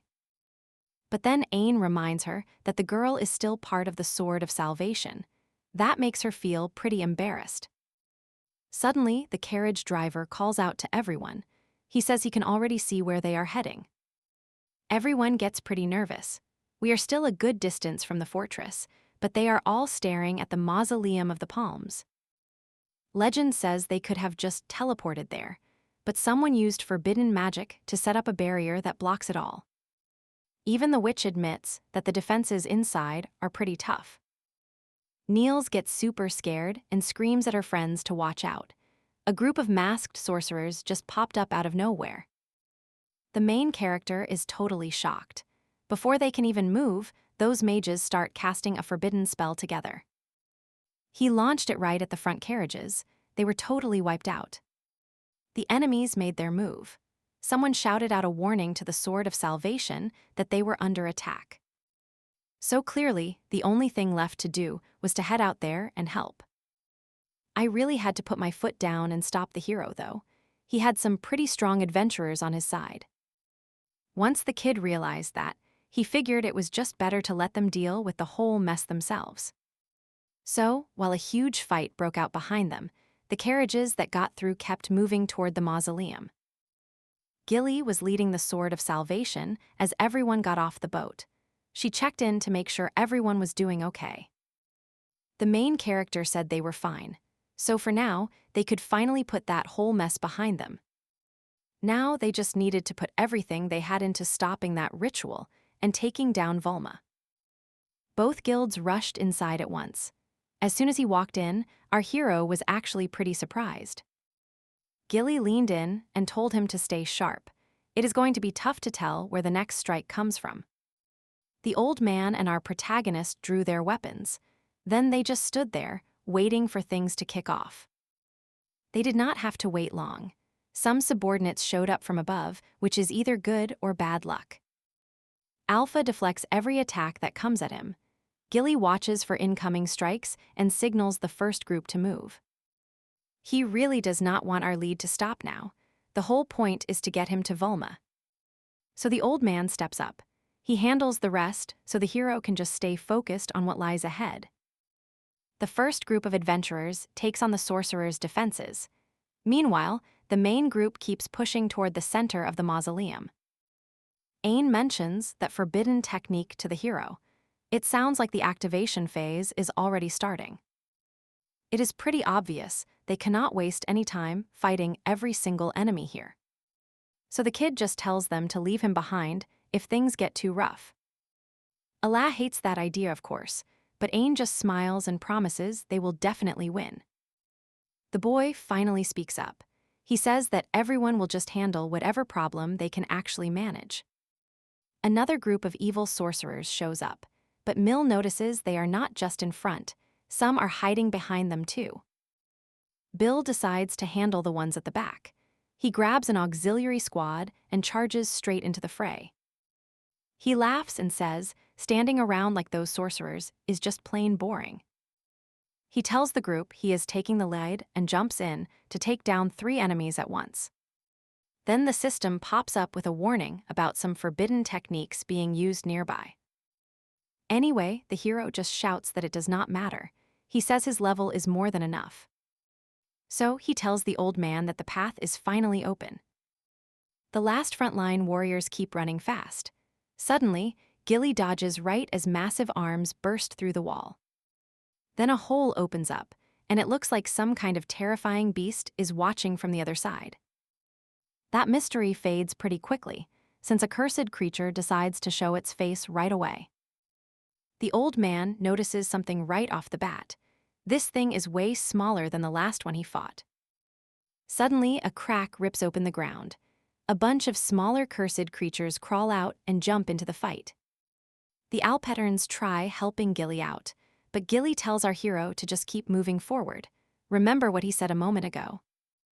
He promised that they would definitely protect the hero's back, so all we can do is trust him. Mina hits the center of the place and stops. She says the magical energy here feels super gross. The group finally stops running. They can see the deepest part of the area right up ahead. The main guy tells everyone to hurry up. Then suddenly, some giant monster paws stomp right onto the ground. Suddenly, Mimu's robotic wolf lunged out. It stood guard perfectly before the final barrier protecting Volma. They call this fierce guardian Blue Iron Bell.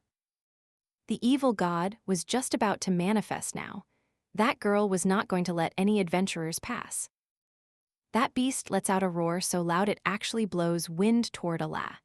He stands there catching his balance and wonders about the girl's name. But seriously, none of that matters right now. He decides that finding out who she is can wait. Stopping Volma is the real priority. Mimu seems completely unbothered by the situation. It does not even cross her mind that the beast is level 450. She heard the lead character is level 600. That is just crazy high for anyone. She admits she cannot fight him directly since she is just a technique, but she says she has already done her part. The beast lets out another roar. A magic circle glows beneath them both. Then a mechanism inside the creature fires a sensory energy beam. Mana wonders what kind of move this is. She does not feel a thing, but our guy feels heavy as lead. With that, she turns to walk away. She says the rest is up to Beleliot now. He is the strongest of all her creations. Honestly, he is just the ultimate automaton masterpiece. The second the monster moves in to strike, he blocks it with both of his swords. There is a gap of 150 levels between them, so he knows he cannot possibly lose. With that, the boy lands a massive hit. He grips both of his swords now. Then he lunges forward with a super precise double slash. But he realizes something quickly. Even after cutting the beast's chest, it just keeps attacking, and it launches the poor kid away. Then some hidden mechanism in its paws kicks in. Balat starts sprinting at high speeds, and it leaves the hero totally confused by the animal. Suddenly, this laser starts charging in the robot mouth right next to our guy. It blasts off in a split second. It hits Alka square in the chest. A huge explosion goes off and wipes out every single pillar nearby. Luckily, he is okay. His swords took the full hit instead and got completely destroyed in the process. But something still felt off. Alka was certain that his last attack should have finished the job. Considering the level gap between them, the fight honestly should have ended right there. Now our hero really needs to figure out why that beast is still moving. Marimu watches the whole messy scene from the second floor, and honestly she thinks the hero looks pretty ridiculous. But she did point out that the key to everything was hidden inside the energy field Balia made. Besides, it really did not matter anyway, because as long as the boy was stuck in there, he was trapped. Even with a higher level, he gets dragged down below the beast. Plus, they built Bali out of the toughest metals you can possibly find. So if this fight drags on, it is pretty clear who is going to tire out first. But hold on.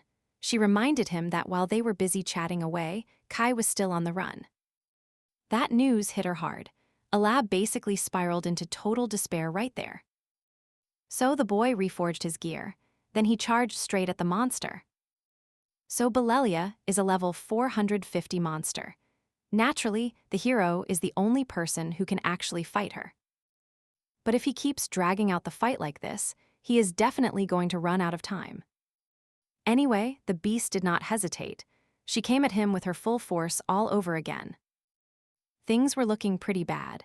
Ala really had to come up with a clever way to escape this mess. Just then, the witch's automaton showed up at the perfect time. With one solid kick, it sent that monster flying.